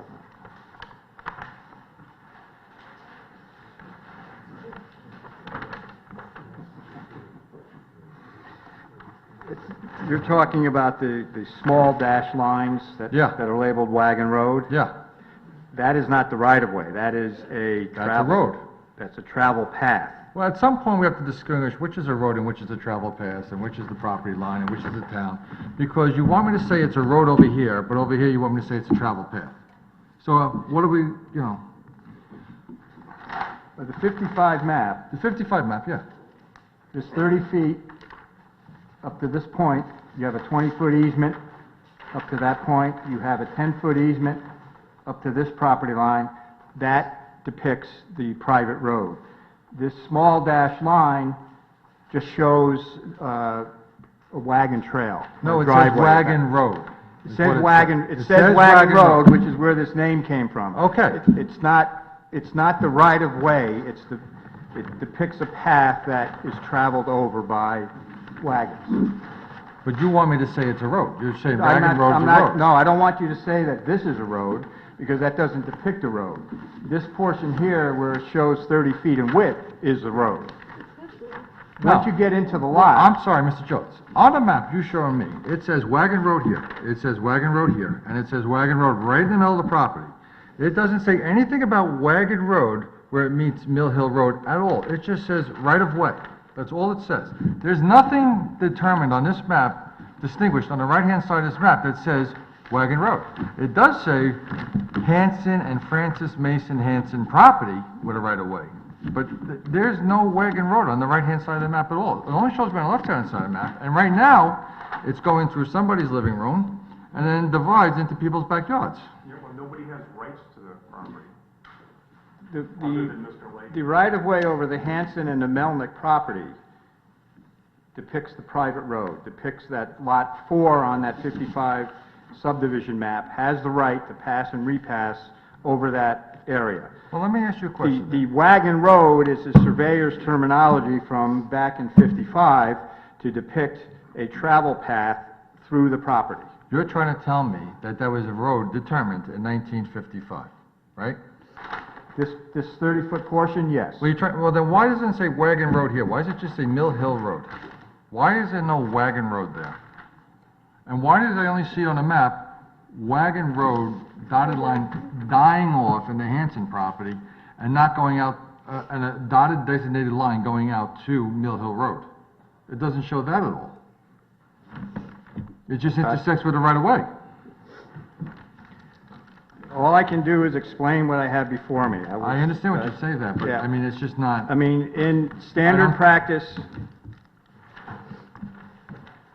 in depicting a map, Right. that 30-foot right-of-way is the right-of-way, is the road.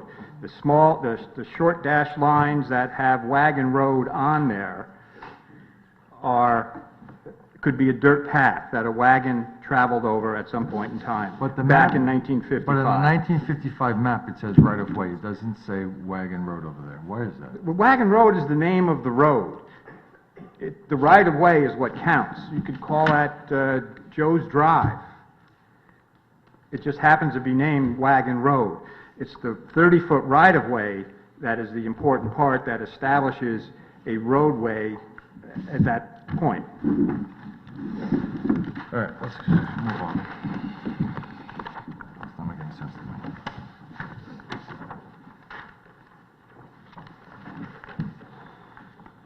So if there are no more questions, we'll be available, if there are additional questions, and we'll be available for rebuttal if needed.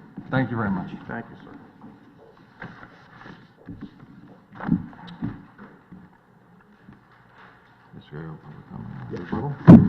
Public comment. Public comment.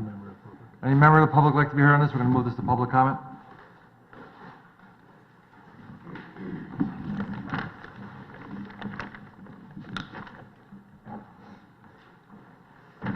Good evening, members of the commission. I'm Attorney Robert Fuller. My office is in Wilton. I'm here tonight representing three homeowners in the vicinity, James and Kimberly Cooper at 1285 Mill Hill Road, Matthew and Candace Wagner, 1325 Mill Hill Road, and Juan and Vanessa Cruz, 1411 Mill Hill Road. These are all property owners that are adjacent to Leahy property. There are several problems with this two-lot subdivision application. I think to some extent some of the commission members with their comments have anticipated this. The problems, I think, are both physical problems and legal problems, and I'll address these specifically after there's some explanation of the title and physical access to the property, which is the subject of the application, and the surrounding parcels, and it's going to be explained to you by Michelle Riley, who's an experienced title searcher who has done some fairly extensive investigation into not just the Leahy property, but the surrounding properties as well. And she has a lot of information in terms of, relates to the maps, and it relates to the title, and it relates to easement rights and similar things for these properties. I have more remarks to make afterwards, but I think it would help out for her to give you, as she will, a fairly extensive explanation of the physical situation here and the title to these properties, as that is germane to these claims of rights of way and private roads and wagon roads and all that stuff. and easement rights. And there's problems with the roads and with the easement rights, but we'll get to that later. At this point, I'd like Michelle Riley to make a presentation to you, and then I'll have some further comments. Thank you.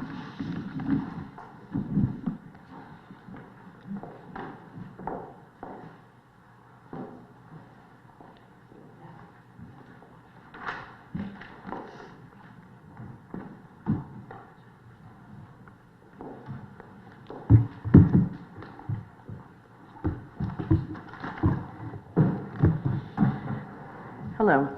My name is Michelle Riley, and I'm a title examiner with Advantage Title Services. I'm a graduate of Sacred Heart University with a degree in paralegal studies. In 1983, I began working for the law firm of Owen, Shine, and Nicola, and remained with them for 18 years. While at the law firm, I was in charge of the Title Center, Inc., a title company owned and operated by the firm. In the year 2000, I started my own search company, Advantage Title Services, and I currently perform title searches for most of the major title companies in the state of Connecticut and many attorneys in Fairfield and New Haven counties. I was engaged to research the title of various properties relative to the application of Matthew Leahy to re-subdivide 1295 Mill Hill Road in Southport for 2 lots in a AA zone. More specifically, I was asked to determine whether Wagon Road, as depicted on the application plans, is an unimproved private road in the town of Fairfield. The current legal ownership and designation of the property on which the proposed road is sited. It is my opinion that Wagon Road is nothing more than a paper road, which may have existed at one time solely on what is now the Leahy property at 1295 Mill Hill Road. It is not and has never been approved or adopted by the town of Fairfield as a private road. The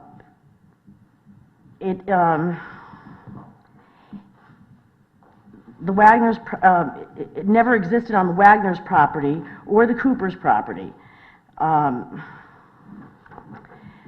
Is subject to rights of way permit, it is cited now and has always been subject to rights of way permitting ingress and egress only.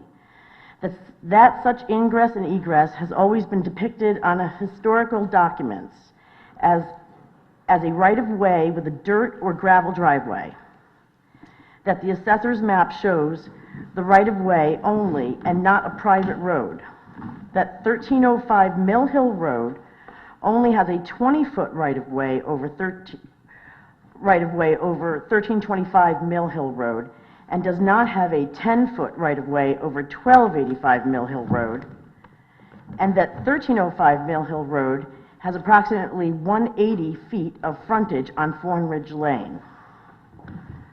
That would be, I don't know if you can see, but here's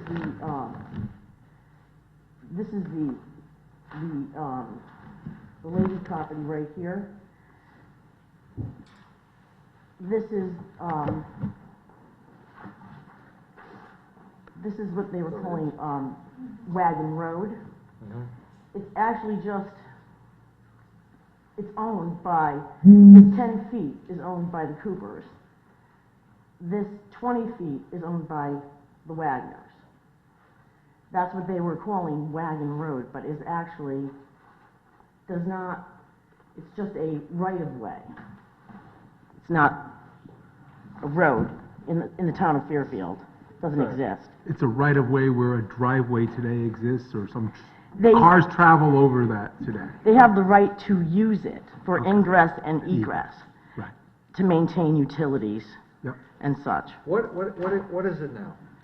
Is it paved, dirt? It's a dirt road. It's a dirt road. Gravel. Mill Hill Road.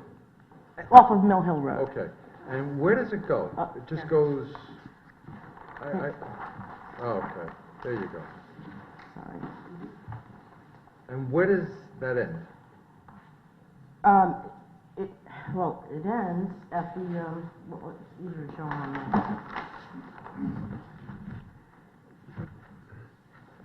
there. It ends when you get to the Bartlett's property on Wagner's and right at the Leahy's. The Bartletts only have a right-of-way over the Wagner's, 20 feet over the Wagner's property. They do not have a right-of-way over the Cooper's property. They only have a 20-foot right-of-way. Okay. The Leahy's have 10 feet over the Wagner's and, no, I'm sorry, 20 feet over the Wagner's and 10 feet over the Cooper's. So they have 30 feet in total. The Bartletts only have a 20-foot right-of-way. So this right-of-way Yes, splits off into two driveways, is that what we're saying? yes, Okay. I'm just trying to figure out what it is today, because Yeah. I haven't been able to get that answer.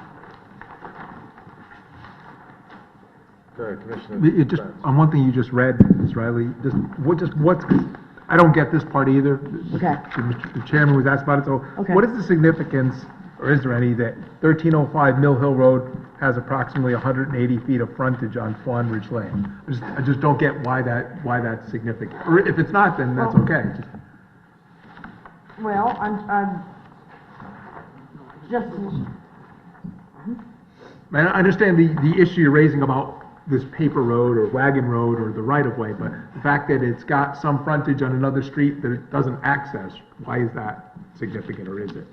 well, they have to have, I think they have to have, oh, I'm sorry. They have to have 180 feet.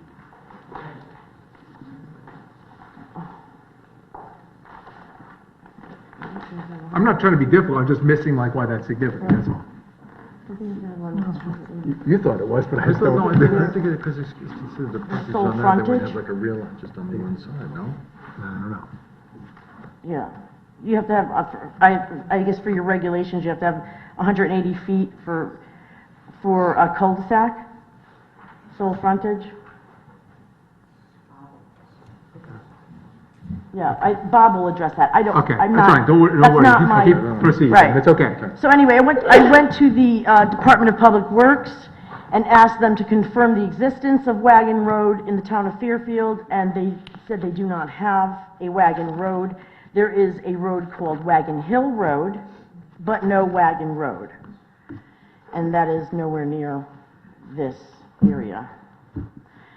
Then I visited the assessor's office to determine whether there was any record of Wagon Road in the town. And I confirmed with the staff and through my own research that Wagon Road does not exist on the tax assessor's maps in the town of Fairfield. And this is the tax assessor's map, which I was showing you. Map 226, and it's in your booklets as Exhibit 1. I searched all of the properties on which the Wagon Road is cited on the Leahy application, certified copies of which are attached, Exhibits 2 through 5, 1325 Mill Hill Road, 1285 Mill Hill Road, 1305 Mill Hill Road, and 1295 Mill Hill Road. The Wagners, the Coopers, the Bartletts, and finally the Leahy properties. The chain of title for 1295 Mill Hill Road includes map 2174, which I think you saw before. I don't know if I have a copy of that. That's the one that showed you. Yeah, this is the one that showed you the Wagon Road with the,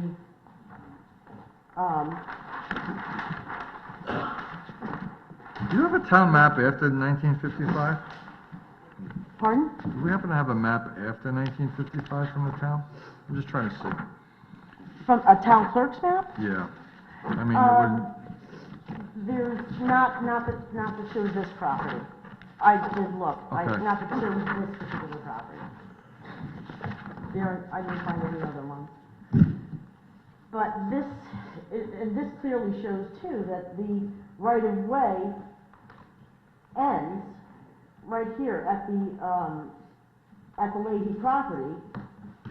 It goes over which was the Hansons then, and the Melnicks, now Cooper and Wagner. It ends, goes from Mill Hill up to the Leahy property, and then is the paper road, Wagon Road, onto his property.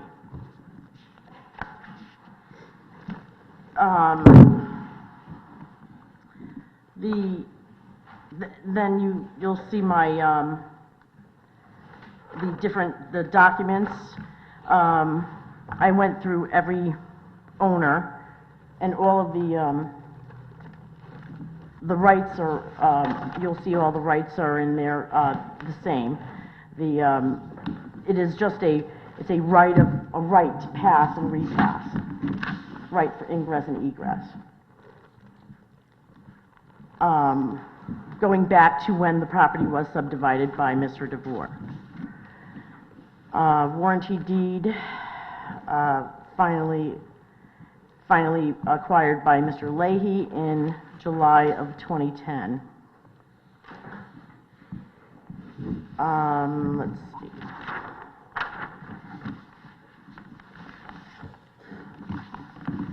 The deed to 1295 Mill Hill Road, Lot 4, map 2174, was always conveyed together with a 20-foot right-of-way over the Hanson property, also depicted as Lot B, on Town Clerk map 1993, now 1305, the Bartlett property, and 1325 Mill Hill Road, the Wagner property, and together with an additional 10-foot right-of-way over Lot 1 on map number 2174, now 1285 Mill Hill Road, the Cooper property, for ingress and egress only.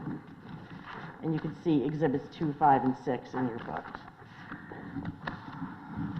Most significantly, when Hanson subdivided 1325 Mill Hill Road, now owned by Wagner, to create 1305 Mill Hill Road, now owned by the Bartletts, the deed conveying the property grants only a 20-foot right-of-way over 1325 Mill Hill Road.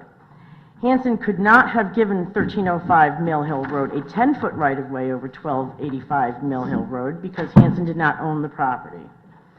As shown on the Leahy application, the driveway providing access to 1305 Mill Hill Road, which is also used to provide access to the Leahy property, is contained solely within the right-of-way over 1325 Mill Hill Road, and it does not appear that any driveway has ever been used on the 10-foot right-of-way on 1285 Mill Hill Road from the 1325 Mill Hill Road westerly property line to the Mill Hill Road.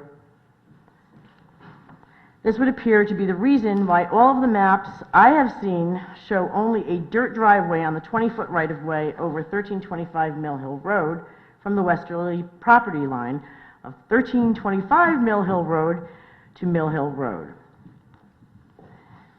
So once you pass the westerly property line of 1325 Mill Hill Road going west toward the Leahy property, the driveway curves slightly over 1305 Mill Hill Road, and the Bartlett property, and into the Leahy property at 1295 Mill Hill Road.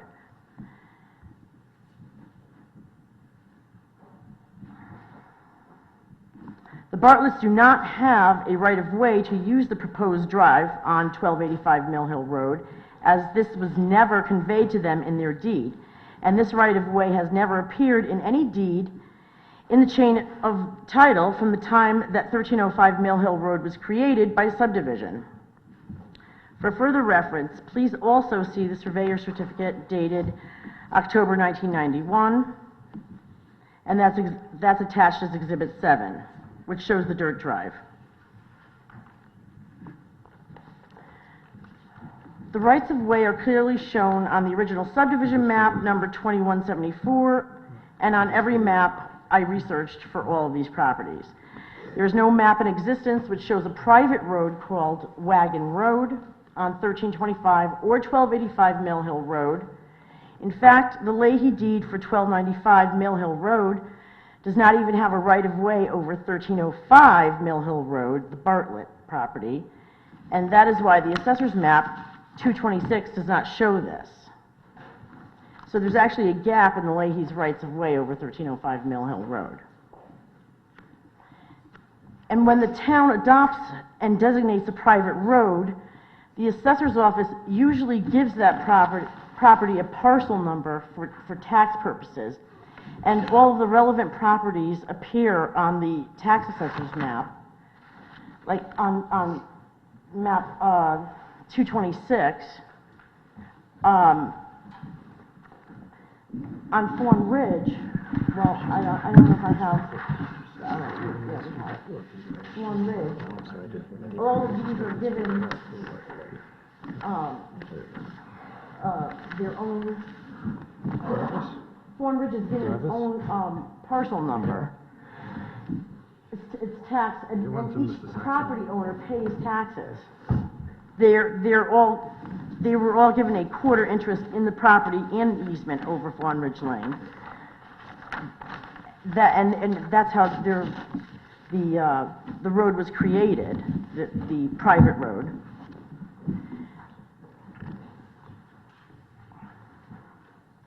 And it was adopted and approved by the town of Fairfield.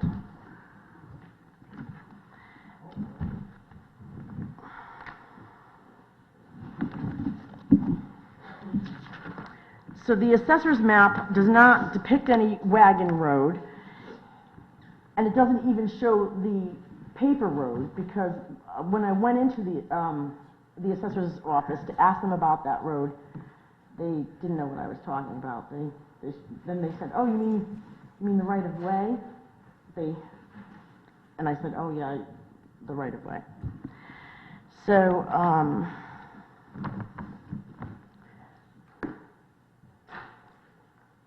at a minimum, if Leahy had a private road on their property, which had been adopted and approved by the town, this would be shown on the town maps, and it's not. A comparison to Fawn Ridge Lane is easily comprehended where the town of Fairfield does adopt a private road. It does so explicitly, and that appears on town maps and is given an assessor's parcel number. All of the research conducted shows that Fawn Ridge Lane was approved and a private road, and Wagon Road was not. This was confirmed by me with staff at the Department of Public Works, that Wagon Road was never adopted as a private road in the town of Fairfield. It is further confirmed by the tax records in the town of Fairfield. The property over which Leahy's application purports to show an unimproved private road is actually part of the Wagners and the Coopers' property, for which the Wagners and the Coopers pay taxes and their predecessors have always paid taxes. I also confirmed that the title search for 1305 Mill Hill Road, now owned by the Bartletts, has approximately 180 feet of frontage on Fawn Ridge Lane. This is clearly depicted in the deeds to the property and on the assessor's map, 226.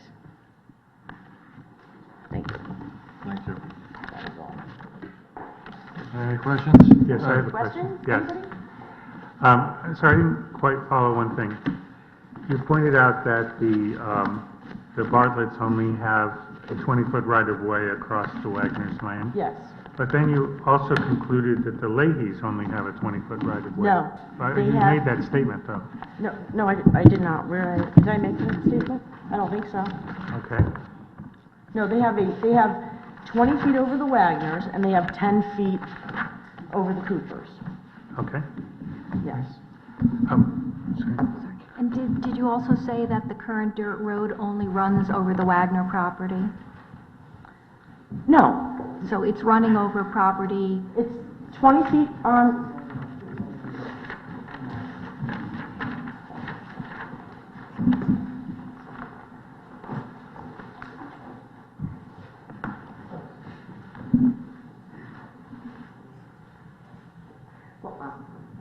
I can tell you what, I can tell you now, what it's the assessment there.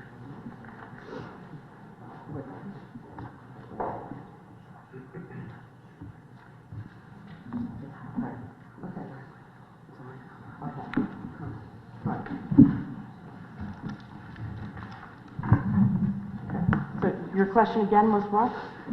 does the current dirt road run only over the Wagner property Yes. where the right-of-way would apply to the Bartletts?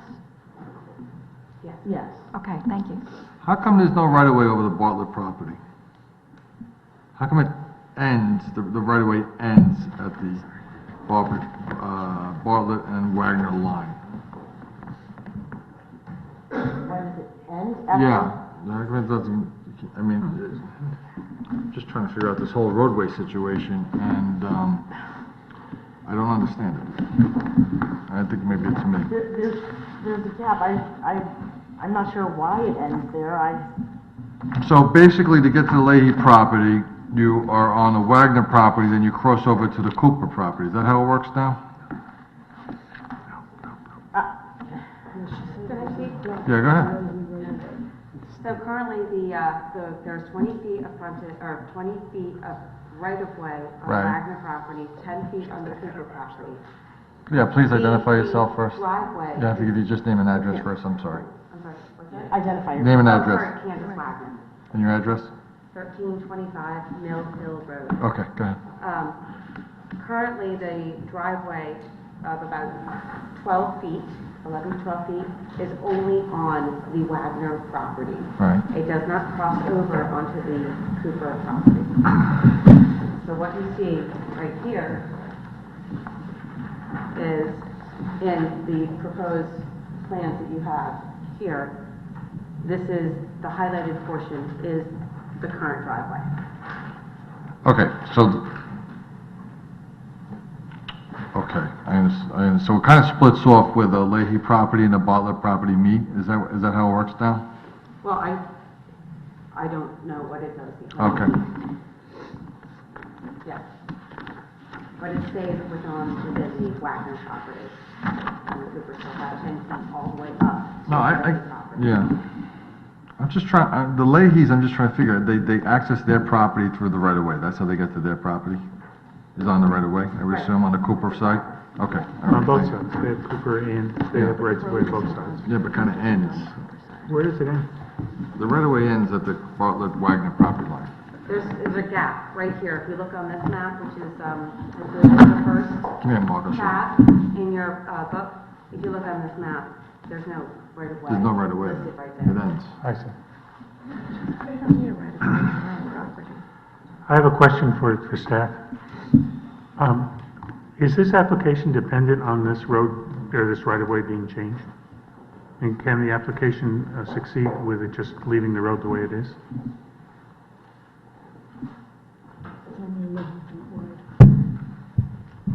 I don't know if I can answer that question. It requires the road to be improved, as they're proposing to do. Why is road improvement required? Because the subdivision regulations require within a 30-foot right-of-way serving more than one lot, 20 feet of pavement.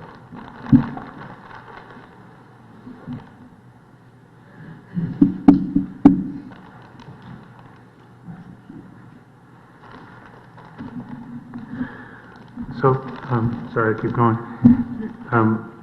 Where that gap is shown, is that shown on the maps we received It is. from 1955?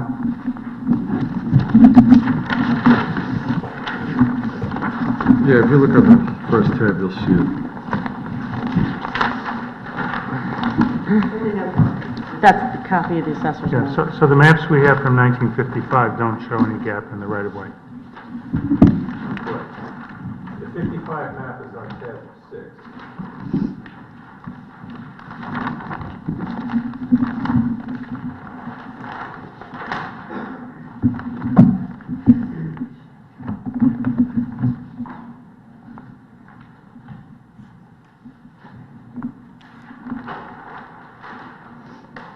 Right, that's the same map we got here. Yeah. Well, actually, on the 55 map, this was one property. I guess where the Bartletts and Wagners are, this is before that property was subdivided, it looks like. That's correct. That's right. Okay, so then it was divided, this piece was divided to the Wagner and Bartlett property, and the right-of-way ended and died at the Bartlett-Wagner line. I don't see that on this map. If you're looking over here, this is where the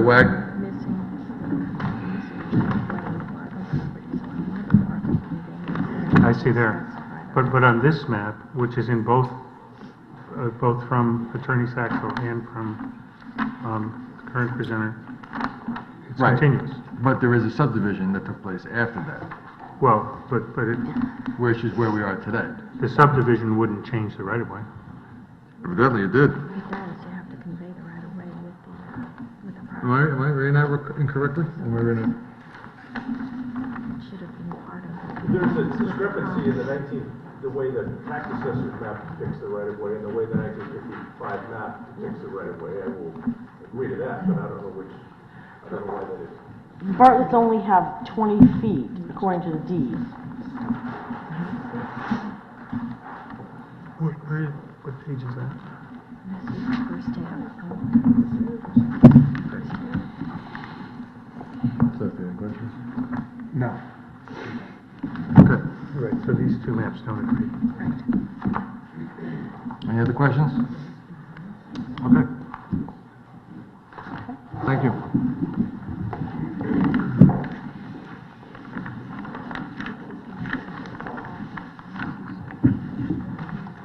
Well, as the commission knows, when acting as a planning commission reviewing a subdivision application, the question is whether it conforms to both the zoning regulations and the subdivision regulations, and also the subdivision regulations may require other factors, other regulations to be complied with.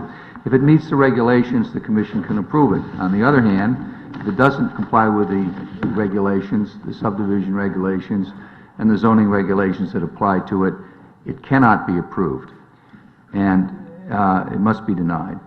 And I think that's the situation you have here for several reasons. In addition to the non-compliance with the regulations, which I'll get into, there are also other problems of whether the property can be physically developed and accessed as proposed after considering the title on the land records as described to you by Michelle Riley. Now, of course, the property's in AA residence zone, which is a 1 acre minimum lot size, as you know, and that requirement is met for both the proposed lots on the Leahy property, but it doesn't meet the other various other subdivision regulations. And then there's the other development problems. I find 6 problems with this application. I'll go through them one at a time. The first one, the existing lot and the 2 proposed lots are rear lots as defined in section 2.1.1.5 of the subdivision regulations. And the definition there is a lot which does not have frontage on an improved public street. The lots here do not have frontage on Mill Hill Road or any other public road. Section 2.1.1.5 allows a private access way for a rear lot to serve only 1 interior residential lot, not 2, not 3.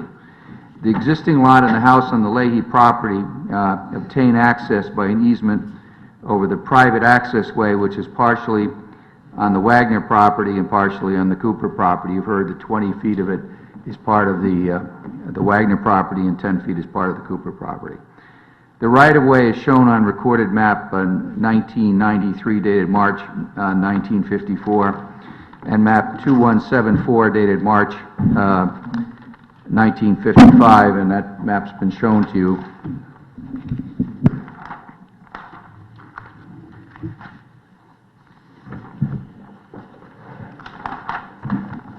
It's basically the same one as you see here, enlarged. And of course, as you can see, the area coming in is called a right-of-way, and then once it gets beyond the Cooper and the Wagner property, suddenly this road called Wagon Road appears at the end of it.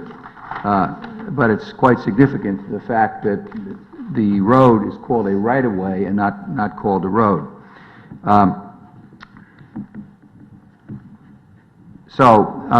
The access way or right-of-way cannot be used under section 2.1.1.6 to serve 2 rear lots. That's the first problem. Secondly, in some situations in the AA residence 1 acre zone, access can be obtained over a private street under Section 2.1.1.4. That regulation has two requirements. First, the classification is not allowed as of right, and the Commission has discretion on whether to allow a private street. Secondly, the Commission may classify a street as a private street, and as the regulation says, quote, only in unusual circumstances where conditions of the land to be subdivided and the neighborhood would make a private street especially appropriate, unquote, and then it goes on to state in the same section several factors which are considered by the Commission. But it's purely discretionary. There's no right to have such a street.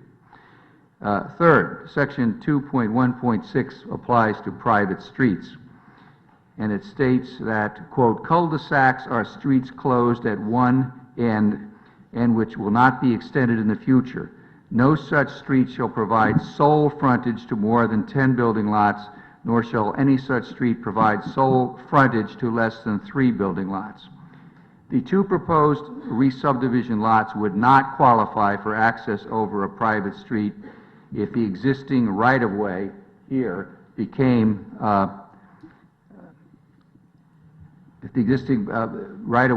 private street. And our position is it is not a private street at the present time. The adjacent Bartlett property uses the existing right-of-way, but cannot be counted to make the 3 lots on a private road. The Bartlett property has direct frontage on Fawn Ridge Lane, which is an existing private road. And on that, you can see that from, I'm not sure this map is in, but I'll offer it to you. It's a map that shows Fawn Ridge Lane, which is a private road, as you know, and it says so on there. The Bartlett property is the property right here. You can see it as direct frontage on Fawn Ridge Road. There can be no waiver of this provision because the subdivision regulations do not provide for a waiver in such situations under Section 2.1.6. Now, the Leahy property does not and cannot use Fawn Ridge Lane because it's a private road limited to those lots which abut it. And the Bartlett property is one that abuts Fawn Ridge Lane. So, moreover, it's even questionable whether the applicant could build a cul-de-sac on their property proposed to be subdivided. And without that, they couldn't even build a private road. Fourth, there is both a legal and physical problem in enlarging the existing right-of-way to make it a private road. It would require expanding the existing easement to make it conform to standards for a private road, including the width provision of 30 feet. That cannot be done without the approval of the owners of the easement, which are the Coopers and the Wagners. They own the fee over which this easement goes. The holder of an easement, legally, can use the easement as it is, but cannot expand its width. The map of the proposed subdivision shows 2 existing stone pillars abutting Mill Hill Road. These are located on the Wagner property at the street line. One of them is in the middle of the right-of-way. It cannot be demolished to build or expand the road as proposed. It belongs to the Wagners, and someone that wants to make improvements to the road can just not come in and demolish an existing improvement on their property. A person that has an easement has a right to continue to use the easement, but they cannot expand the easement, and they cannot use it in a way that's detrimental to the owner of the property over which the easement passes. So the stone pillars in the existing driveway are shown on the photographs filed with the Commission, and you can see them here and here. And the proposal would demolish this one. I'm not positive about that one, but certainly would demolish this one right here. And they can't do that physically. Now, that isn't really an issue per se. It's a property rights issue, not per se an issue for a planning commission that deals with different considerations, but I certainly think it's a factor that you can look at in deciding whether this application should be approved. I want to point out to you that the distance between the pillars is only 11 feet 7 inches. And we've heard tonight, I wasn't aware of this until today, that the Bartletts only have present easement rights over the 20 feet owned by the Wagner property and not over the 10 feet owned by the Cooper property. 5, as explained by Michelle Riley, the so-called Wagon Road does not exist. It's not shown in the title history or on the assessor's map for reasons she has described to you. So the so-called Wagon Road is not a private road over the Wagner and Cooper properties. And it was never one of the private roads approved in the town of Fairfield. It is not part of the common driveway used by the Leahy and Bartlett lots, and not within the easement over the boundary of the Cooper and Wagner lots. The Leahy property has no ownership right in the right-of-way and legally cannot expand or extend it to affect the rights of the property owners that actually own the land, the Coopers and the Wagners. And sixth, as explained in the memorandum from the town engineer, which I read, the required sight line distance of 240 feet at the intersection with Mill Hill Road cannot be obtained. And I'm referring to comment number 5 in the letter from the town engineer. There's some photographs here. I'm not going to go through all of them. I think this is probably the most interesting one because it shows the pillars at the intersection of Mill Hill Road. You have other views here of the road itself. As you can see, it's very narrow. There's another view that shows one of the houses, the Wagner house nearby, and the fence on the edge of their property. And there's another shot of the entrance here with the pillars down at the street. I want to make a few other brief comments, somewhat along the lines of what I've talked about. I will leave with you the map of Fawn Ridge Lane. I'm going to leave a memorandum I wrote that covers some of the remarks I made. I've got copies for most of the commission members anyway. I'm not sure I have enough, but we'll see. It's very clear that this Wagon Road is not a private street. It would be called such if it really was. And it clearly isn't, and it isn't a private street within section 2.1.1.4. What it amounts to, as has been pointed out to you already, it is not designated as a private, this access is not designated as a private road on the maps. It's only called a right-of-way. If it was a private road, it would be called a private road, not just merely a right-of-way. A right-of-way really means just an easement. It doesn't necessarily mean it's a road. So there's a whole bunch of reasons why this application does not conform to the regulations. In addition to that, even if you approved it, the Leahys would have problems making the improvements they propose because they would be illegally infringing on the property rights of the Wagners and the Coopers. So for all those reasons, since it doesn't meet the regulations, it seems to me that the commission not only can but should deny the application. I will leave with you copies, first of all, of the map I referred to that shows Fawn Ridge Lane as a private road with the Bartlett property abutting it, and I also have copies of the regulation, my statements I made you tonight to some extent, which deal with some of these issues. I have attached to the short memorandum, I don't have a date or anything on it, I attached at the end of it 3 of the sections I referred to, 2.1.1.4 concerning private streets, 2.1.1.5 concerning rear lots, and 2.1.1.6 concerning private access ways for rear lots. Anybody ready to start? I'll pass it up. Mr. Fuller, just because it abuts against Fawn Lane, or Fawn Road, whatever it is, it doesn't mean it's the frontage of the property, though, correct? The property abuts Fawn, the significance there is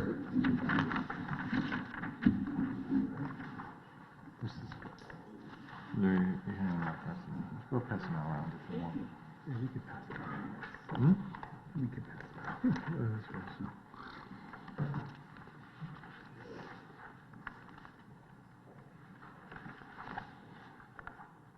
Responding to your question, the way the regulation is written, the fact that the Bartletts have frontage on Fawn Ridge Lane, even though they presently don't go out that way by a driveway, the fact is it still means that they cannot be counted as a third parcel in addition to the 2 proposed rear lot subdivisions to meet the three lot requirement in the regulation. That's how I read it. Maybe you read it differently, but that's how I read it. Thank you. Any questions? No? Anybody else from the public like to be heard? No? Oh, sorry, go ahead. Just give me your name and address, please.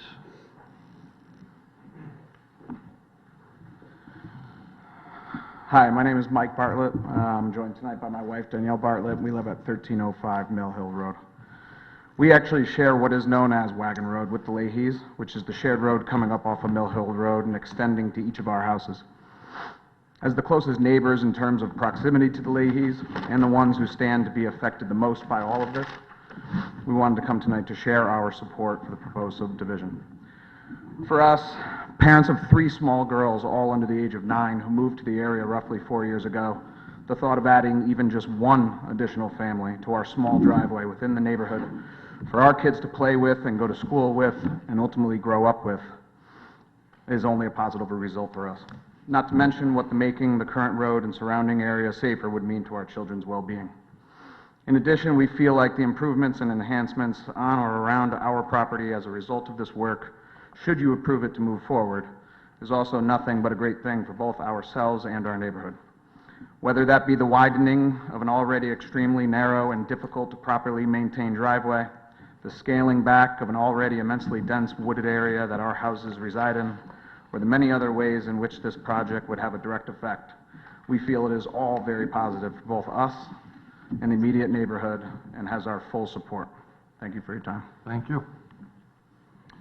Anybody else from the public like to be heard on this? No? Mr. Saxel, Attorney Saxel? Yes, sir. Thank you. I disagree. No kidding. All right, let's start with some easy things. I gave you a large handout from Steve Maggiola. And in that, if you turn to volume 4477, page 211, which is about 5 or 6 pages from the back, that's the deed into Matt Leahy.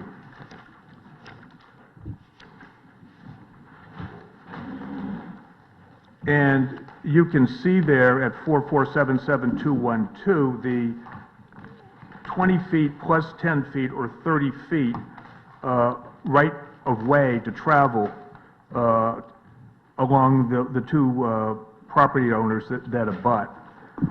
If you turn to the prior deed, Can't find the first one. that's the deed into the Bartletts. And yes, you will see that they have only 20 feet, but Leahy and the new lot, if you approve it, would have 30 feet with which to go to Mill Hill Road. As your regulations only require paving to 20 feet, I think that can be done.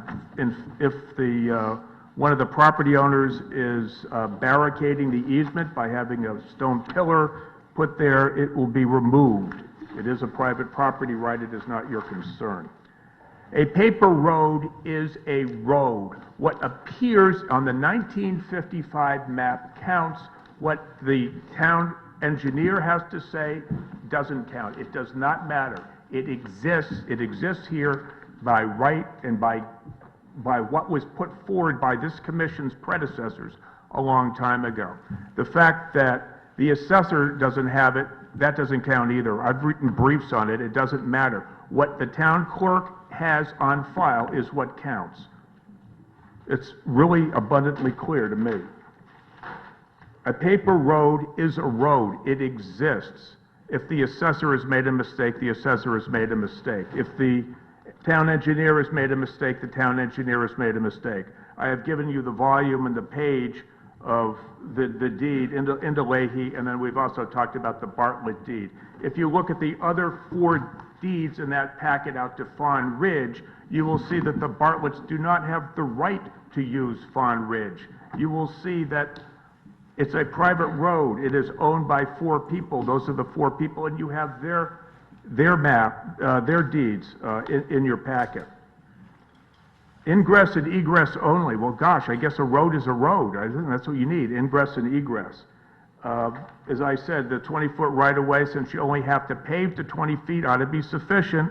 It doesn't have to be on the 10 feet that the Bartletts don't have a right to use. And why was that set up? Obviously, the person that subdivided that lot didn't have 30 feet to give. But it happened, the Bartletts have 20 feet, but the Leahys have 30 feet. This is not a rear lot. This is an existing road. The frontage is sufficient. We already went through that with Mr. Jobst. The sufficient frontage of, was 135 feet, was it? So, I mean, that conforms. This is already an existing private street. You're making it conforming by putting 3 houses on it. It's not presently conforming. You're improving it. You're enhancing the safety. If you have a property rights issue, fine, so be it. If there's a sightline issue, I'm telling you, that exists not in reality. You have the police reports. There have never been an issue of an accident that happened as a result of sightline. So it is safe, and it can be made safer. Again, the basic thing I'm going to tell you, and I know I apologize for repeating it, a private road is a private road. A paper road is a paper road. It exists. What is on the land records counts.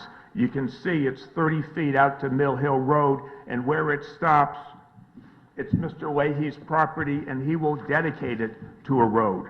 And then the assessor can make things right, and the engineer can make things right. I'm going to tell you that this complies with every last iota, every last requirement of the subdivision regulations, both as to physical, actual reality. Yes, you can build the road. There's no problem building the road. I've seen it. It can be built. In terms of doing anything else, it should exist. He has more than 2 acres. We conform to everything. There's nothing here that it's a rear lot. This is a AA zone. You're entitled to have rear lots there.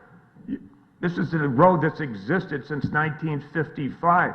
The assessor doesn't pick up lots of things. I litigated for this town on where we have a property or next to Martell's. Was it a road? Wasn't it a road? It was a paper road. There are paper roads all sorts of places in town. There are paper roads off of Hull's Farm. You can see them everywhere. Sometimes the assessor has it right, and sometimes they don't. There is case law which says what the assessor has in terms of a road doesn't count. I'm making that representation to you as a lawyer who has submitted something like that in a brief on behalf of the town. I know that's the law, and I'm sorry I didn't expect to have to deal with it tonight. I would have been more prepared for it. But this is an existing road. This is more than 2 acres in a lot which I believe can be and should be subdivided. Mr. Leahy has every right to do it. He has complied with every respect to the letter of the law for your subdivisions. I thank you for your time, your patience, and your attention. I have a couple questions for you. Yes, sir. How come Wagon Road is not mentioned in anybody's deeds? It doesn't need to be, it just has to be. I don't know why it's not. I can tell you it exists in 1955 on the record map, which was required to be filed by this commission. Yeah, but it's, you know, I'm reading their deeds, and... Whose deeds, sir? Well, all 3 of them, really. That's, What 3 deeds are we talking about? Fawn Ridge deeds? Yeah, these right here, toward the back of your pack. Oh, that's the older deeds. Those came from Steve Maggiolo. Those are not current owners. Okay, even back then though, but this was the package you submitted, right? This package here? The one with the email to me, yes. Yeah. Right, just a minute. Well, I'm looking at a 1946 deed, which obviously is... The northern boundary line of the above-described property and extending westerly from the highway on the east, known as Mill Hill Road, until the same bisects the said northerly line of the above-described property, said right-of-way is to be used in common with those who own land across which is the right-of-way passes. And what volume and page is that? Should show at the Page, top. well, its reference is 590 here in the back of the packet. Warranty volume 208, then you have, goes to the back of this Med-Joel. 590, oh, that's a 1946 map, right, that's a record map, I'm sorry, that's a deed going back to prior to the subdivision, the 1955 subdivision. That was probably that was a deed into DeVore from Bulkley. DeVore was the guy in 1955 that made the subdivision. So that predates him. And why does Leahy need the right-of-way in his deed? Because to get out to Mill Hill Road.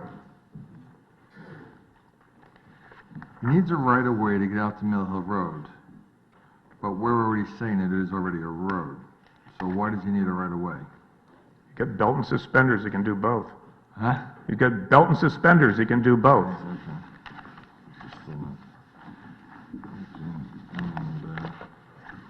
How come there's a pillar right in the middle of this roadway? You know, I had a case like that for this commission. It was a pillar right in the middle of the end of Ermine Road. Guess what? The judge made it removed. When this commission denied a subdivision and the judge approved it, that was told it had to go. These things happen. I just don't understand why on your maps, and even on your proposal, we're just showing a property line with right-of-ways on both sides. I mean, I'm looking at these subdivisions 3 different times when this was done at 3 different eras, and it just seems to me, you know, before and after, where the right-of-way stopped, where they started, it's just a property line with a right-of-way feeding this one lot in the back. I can't even tell if it's one lot in the back right now, because I don't even have the current condition map, but I just don't see a road anywhere except on this 1955 map, and it's not even clear on that one. Well, I think it is clear. I think it's pretty clear. It says what it is. It says it's Wagon Road. It says it goes out to Mill Hill Road. It's 30 feet. It's what was required. That's the way the deeds go into the Leahys. Matthew Leahy, that what was there, and it was this commission that required that map to be filed. You see, I'm looking at this one from 1950. It says proposed partition for Michael DeVore, February 1955. Correct. Okay. And it just seems like this right away on these two properties, north and south, are to get to that main lot. It just seems like the way it's feeding to get to that main lot in the back. Well, the proposed was not the record map. That was the one that was given to the TP&Z, or just the planning commission, then the town plan commission. The record map is the one that I'm talking about. I have that one.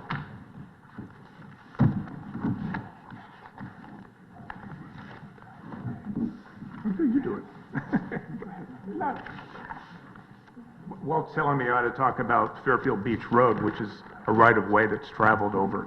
You stop and think about it, you have 100 lots on a permanent dead end, and it's who owns the property under the road? Not the town. Good question. Any other questions? Thank you, Mr. Jobst. Thank you. Gentlemen, ladies. Thank you. Oh, wait, we have one more question, I'm sorry.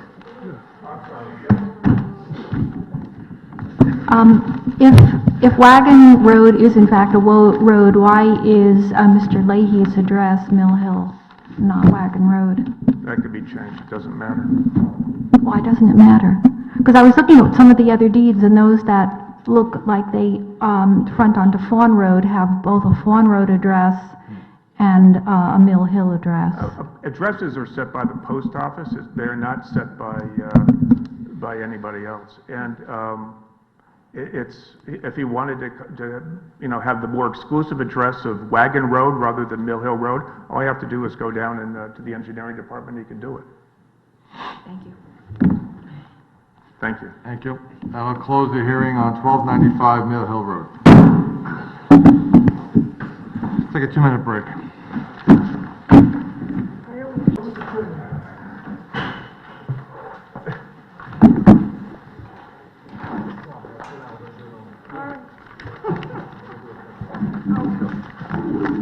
Thank you. Okay. Call the meeting back to order. Thanks, everybody, for your patience. I know it's late. Next item on the agenda is 1099 1118 Cross Highway, special exception application of the Patterson Club, Inc. pertaining to a new paddle tennis hut and court improvements in the AAA zone. Mr. Chairman, members of the commission, for the record, my name is Bill Fitzpatrick. I'm an attorney in Fairfield with the law firm of Fitzpatrick, Crane, Bologna. I'm here to present a hopefully more straightforward application to the commission. I'm here this evening representing the Patterson Club. Patterson Club is a membership club located on Cross Highway with property on both sides of Cross Highway, which I will term the east and the west. Westerly parcel is 1118 Cross Highway, contains approximately 165 acres, includes the pool house, new clubhouse, and the golf course. Property to the east is known as 1099 Cross Highway, contains 6 1/4 acres. That property is the subject of the application before the commission tonight. Both these parcels are located in the Residence AAA zoning district. A membership club is a permitted use via special exception approval in the Residence AAA zone. Property to the property at 1099 Cross Highway includes the tennis building, utility shed, and a barn, as well as 7 tennis courts and 4 paddle tennis courts. The application before the commission relates to the paddle tennis section of that parcel. The intent of the applicant is to, in essence, reconstruct in place 3 of the paddle tennis courts, namely courts 1, 2, and 3, relocate existing court 4 to a new location parallel to Cross Highway, construct an additional new paddle tennis court, shown as court 5, and to construct a new paddle tennis hut between courts 1, 2, and 3 and courts 4 and 5. Therefore, we're requesting special exception approval pursuant to section 5.1.4 of the regs for the proposed relocation and construction, as well as the paddle tennis hut itself. Paddle tennis is a very popular sport at the Patterson Club. Courts are very heavily utilized. The proposed building is basically 45 feet by 25 feet, or 1,125 feet of total square footage. 1-story structure, will be elevated to a level equal to the surrounding paddle tennis courts. The building itself will include a fireplace as well as bathroom facilities, an office, and a serving area. It's a barn-style structure which matches the Patterson Club's existing architectural style, will include wood siding, architectural asphalt shingle roof, and a modest cupola. It does have significant windows along the side so that it provides for viewing of paddle tennis matches on either side of the building while remaining in a heated area. This is particularly helpful since the paddle tennis season is primarily in the winter. Provisions of Section 27 of your regulations outline the relevant regulatory issues. With respect to this application, there are certain pertinent issues.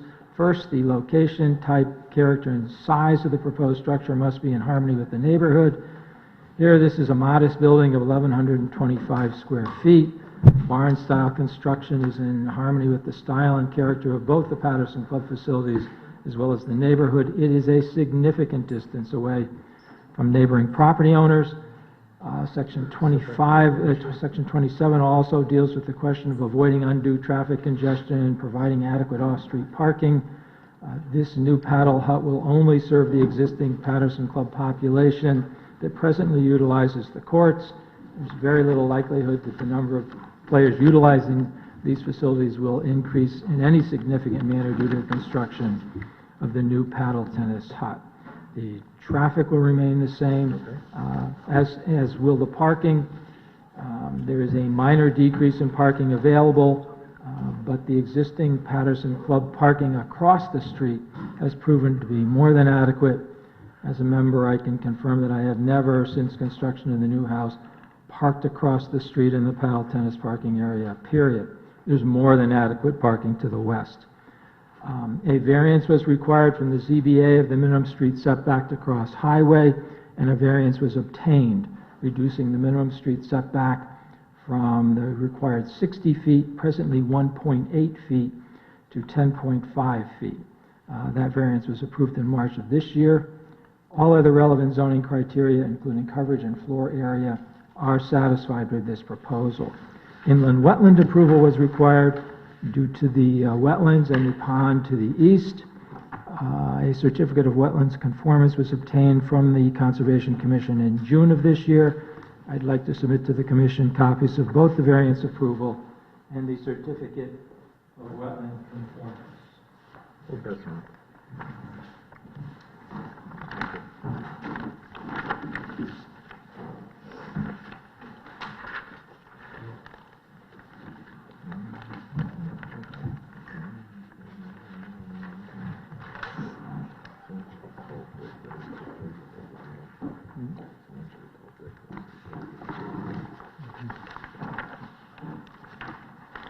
For the reasons I've outlined, I'd request the application be approved. Approval permits the Patterson Club the opportunity to address the needed upgrading of the popular paddle tennis program and to construct a new court as well as a gathering and viewing area in the most feasible location on their property. Mr. Michael Giaquinto, the facilities director for the Patterson Club, is here with me, and he and I will endeavor to answer any questions the commission may have. Thank you. Commissioner Corcoran? No? Are you raising your hand? No? I don't have any questions at this time, do you? No? David? You? All right. Very good. Public? Well, you're just going to stand there? I'm going to wait and make sure so that I can say goodnight. All right. Is there any member of the public who wishes to be heard on this item? Oh, come on, guys. That's it. Thank you very much for your time and attention. Thank you. Close the public hearing on this item. We got 10 minutes. You want to start? Yeah? No? We'd like to give them a shot, if we could. Yeah, I mean, we don't think it's going to take that long. It's pretty... All right. You've been waiting all night. I'll give you the chance. Thanks a lot. All right? I mean, All we got a traffic report and everything. It's not going to be done in 10 minutes. I'm going to make this a record tonight. All right. You got 10 minutes, all right? Okay. Next item on the agenda is 1.1 and 5, Commerce Drive, special exception and coastal site plan application of 1 Commerce Drive LLC, pertaining to the construction of a new automobile dealership in a design industrial district. Thank you, Mr. Chairman, Commissioners. For the record, my name is David Quattrella. I'm a lawyer with Quattrella and Rizzio, and my offices are at 1 Post Road in Fairfield. We're representing 1 Commerce Drive LLC, which is the applicant. With me this evening is Ryan Ambrifi, who's one of the principals. 1 Commerce Drive is affiliated with another corporation called British Motor Works. British Motor Works runs and owns and operates a Land Rover dealership in Milford, Connecticut. The Land Rover in Milford's been there about 13 years. They intend to relocate the dealership to Fairfield, to 1 Commerce Drive, which is the property. This is subject of the application this evening. This property is unique in the sense that it's in 2 towns. It's approximately 2.03 acres in size. About 3/4 of the property is located in Bridgeport, and about 1/4 of the property is located in Fairfield. The building is proposed for the site is going to be about just under 19,000 square feet in size. It'll be a new car dealership for both Land Rover and Jaguar. They'll be closing the Land Rover dealership in Milford. In connection with this project being reestablished in Fairfield, approximately 22 jobs will be brought over with this business. As I said, it's located in 2 towns. We need to get approvals from both towns. We've already appeared before Bridgeport Planning and Zoning Commission. That occurred in November. Unfortunately, Bridgeport does not have a meeting in December, so the vote on that application will occur in January. We also need the approval for a special exception permit in Fairfield, and we need a coastal area management approval as well. We've submitted in both towns basically the same applications. This is a permitted use in Bridgeport. It's located in the light industrial zone in Bridgeport. It's located in your designed industrial zone in Fairfield. The property is completely surrounded by industrially zoned property. The southerly boundary of the property is the Metro-North Railroad. There's no residential neighbors abutting. This has become Automobile Row, as you know, in Fairfield. Infiniti, Mercedes, Porsche, Jeep, they're all located on Commerce Drive. This project will complete the extension of Automobile Road virtually to the Bridgeport border. This borders Rooster River, which flows into Ash Creek. It's a tidal waterway. The property's in two towns because at one point the municipal boundary line separating the two municipalities was Rooster River. There used to be a lot of flooding in this area, but Army Corps of Engineers and DEP straightened the Rooster River a number of years ago. In connection with straightening the Rooster River, though, they never changed the boundary lines, which is why you see the boundary line on the plans we've sent you meandering on and off, back and forth between Bridgeport. We have our engineer and our architect here this evening. Now they're prepared to describe the plans in greater detail. I'd like to turn this over to Peter Romano at this point, who is our engineer. While he's presenting, by the way, I do have some site data information, which if you could distribute that, I'd appreciate it. We also have some rendering, color rendering showing the building that would be built. This is a prototype building, and it's been approved by Jaguar and Land Rover, and our architect, Phil Sorrell, will also explain that to you.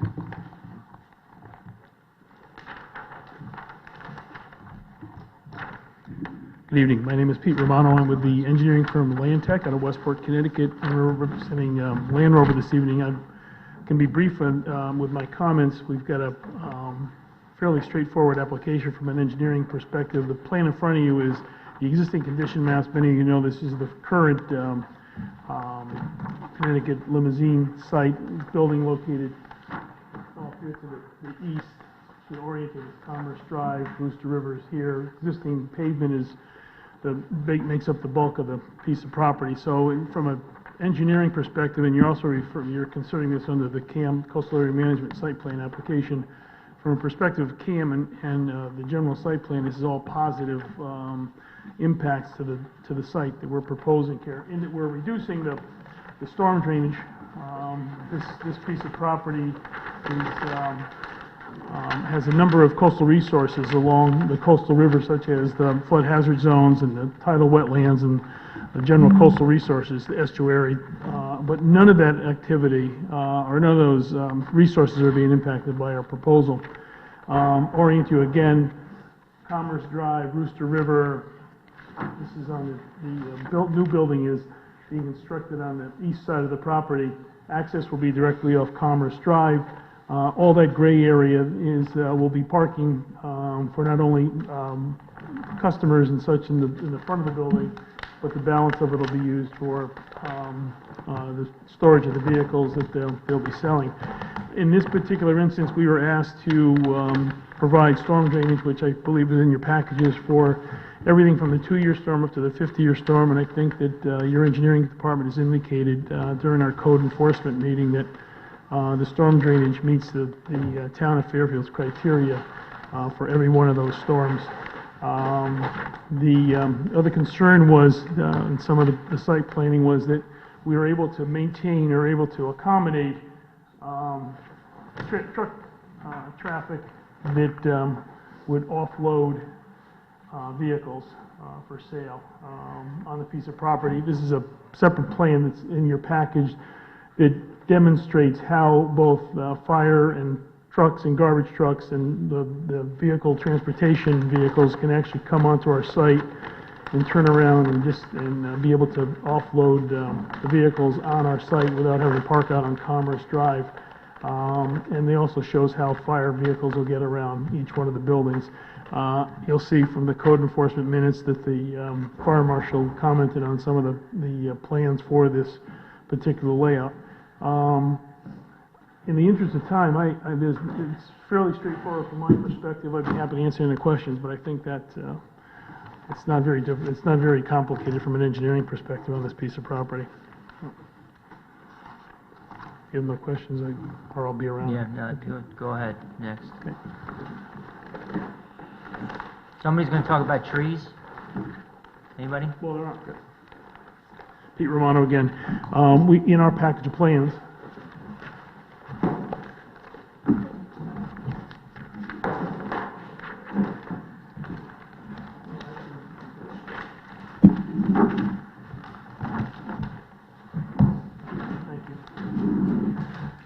again, our site plan, Ranchette site plan represents the new plantings that'll be placed along.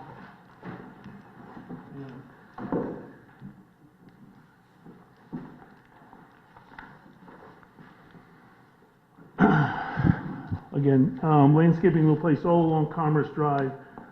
Parking lot trees are, I think there's about 40 trees that both are deciduous parking lot trees, and then secondary shrubbery beneath each one of these trees along Rooster River. And there's actually a vegetative buffer that, because I didn't go into it, but I can briefly for you. In this particular instance, on this particular site, unlike a lot of other sites, the storm drainage in this on this particular property is more concerned with the water quality that'll be reaching Rooster River, unlike some other places where they ask you to detain the excess runoff from this piece of property.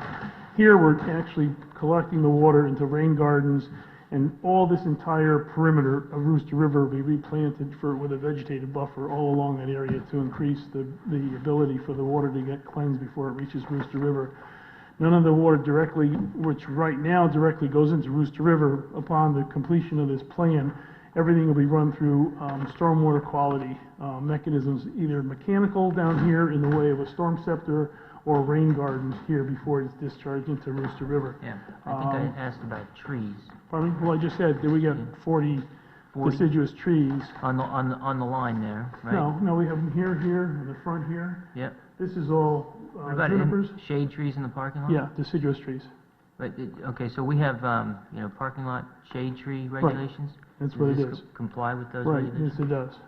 So, to my understanding, there need to be shade trees in the parking lot, not just around the perimeter. Well, I think that does comply that is in the parking lot. I mean, that's, the parking lot for customers and stuff is here, and there's deciduous trees and shade trees here, and then this is all, additional parking for the storage of the vehicles. Storage of the vehicles only Right. there? So where's the customer parking allocated? Customer parking is in front here Mhm. and along here. How do we decipher the two? Pardon me? How are we deciphering the two? Well, these parking spaces will be used by vehicles that are for sale up here, so you're not gonna be able to park up there.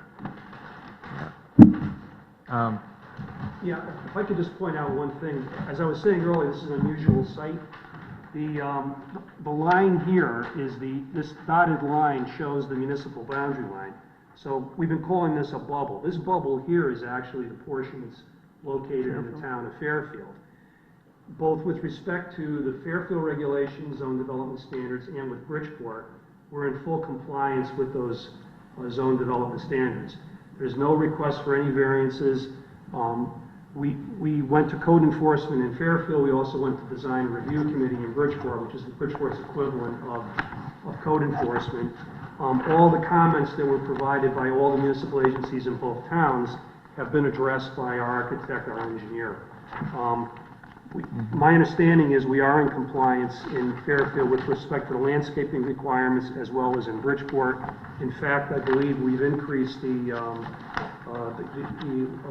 reduced the impervious area on the site from 81% to 78%, and we've increased the landscaping to above 20%. Right. 15% is required in Bridgeport. Commissioner Barron? Your question? Yeah, just a quick question while Mr. Romano was up there. I was actually interested, the letter from Mr. Goucher, who's the environmental analyst. Correct. That had some concerns about the site, especially with the rain garden and the bank, and you addressed them, and Correct. that was like a couple months ago, and then, did you hear anything back from him since then? Because you tried to address his comments. Did he have Only any further- verbally. We don't have another letter from him, but I verbally spoke to him. But we did everything that Mr. Goucher asked us to do are now incorporated into these plans. Okay. Thank you. So, I don't think we're gonna finish this tonight. It's after 11 o'clock. I mean, I know that you waited, and we had a busy evening, and it happens from time to time that we can't plan it perfectly. But I don't want to rush it, you know? You got a traffic guy, you got architect, you got, you know, Yeah, if I can just confer with my client for one moment. Yeah. The problem we have, which is a little bit beyond our control, is that he's the contract purchaser of the property. And I think this is going to require the seller now to, since there's no other meeting in December, this would get pushed over till the 13th, and then you wouldn't vote on it until the 27th, I guess. Potentially, yes. So the issue is, you know, whether or not, if I can just confer with him for 1 minute. Please, yep. Yeah, it's probably, I'm not sure. No, it's probably not. Okay. No, I took all that stuff. Yep. Yeah.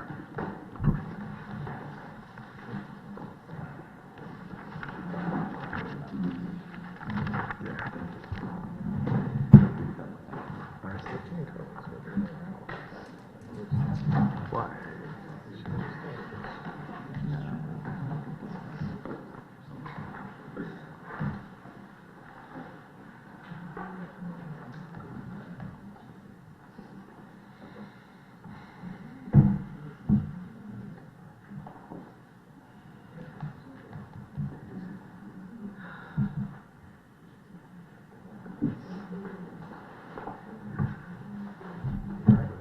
Yeah, we don't really, yeah, I mean, we'll have to do our best to get an extension. I'm not I'm only doing the zoning work for Mr. Ambrifi. I'm not representing him on the closing, so I'll have to see if the seller will give them additional time. So, but I understand your position and your deadlines, and, I mean, the only thing I could ask, would it be possible, I know you don't normally vote the same night that the public hearing closes, but would it be possible for you to vote on the 13th of January when we finish up the application? So, that's a valid request, and I understand the circumstances. I can't make that commitment today, but I can tell you that we will absolutely consider everything that we can do as soon as we can. We appreciate that. I mean, you could Yeah. understand. You know, I don't want to give the application a short, the bum's rush either. I mean, this is a good application, it's a great project, and I realize you're going to have questions, and it's going to take more than another 10 minutes based on, you know, where we are right now. And we're with this. over, and we're over now, and we have Yeah. staff that has been. So if we can, I mean, barring a blizzard, I'm hoping we can go forward on the 13th. That's like the next thing that can go wrong with this.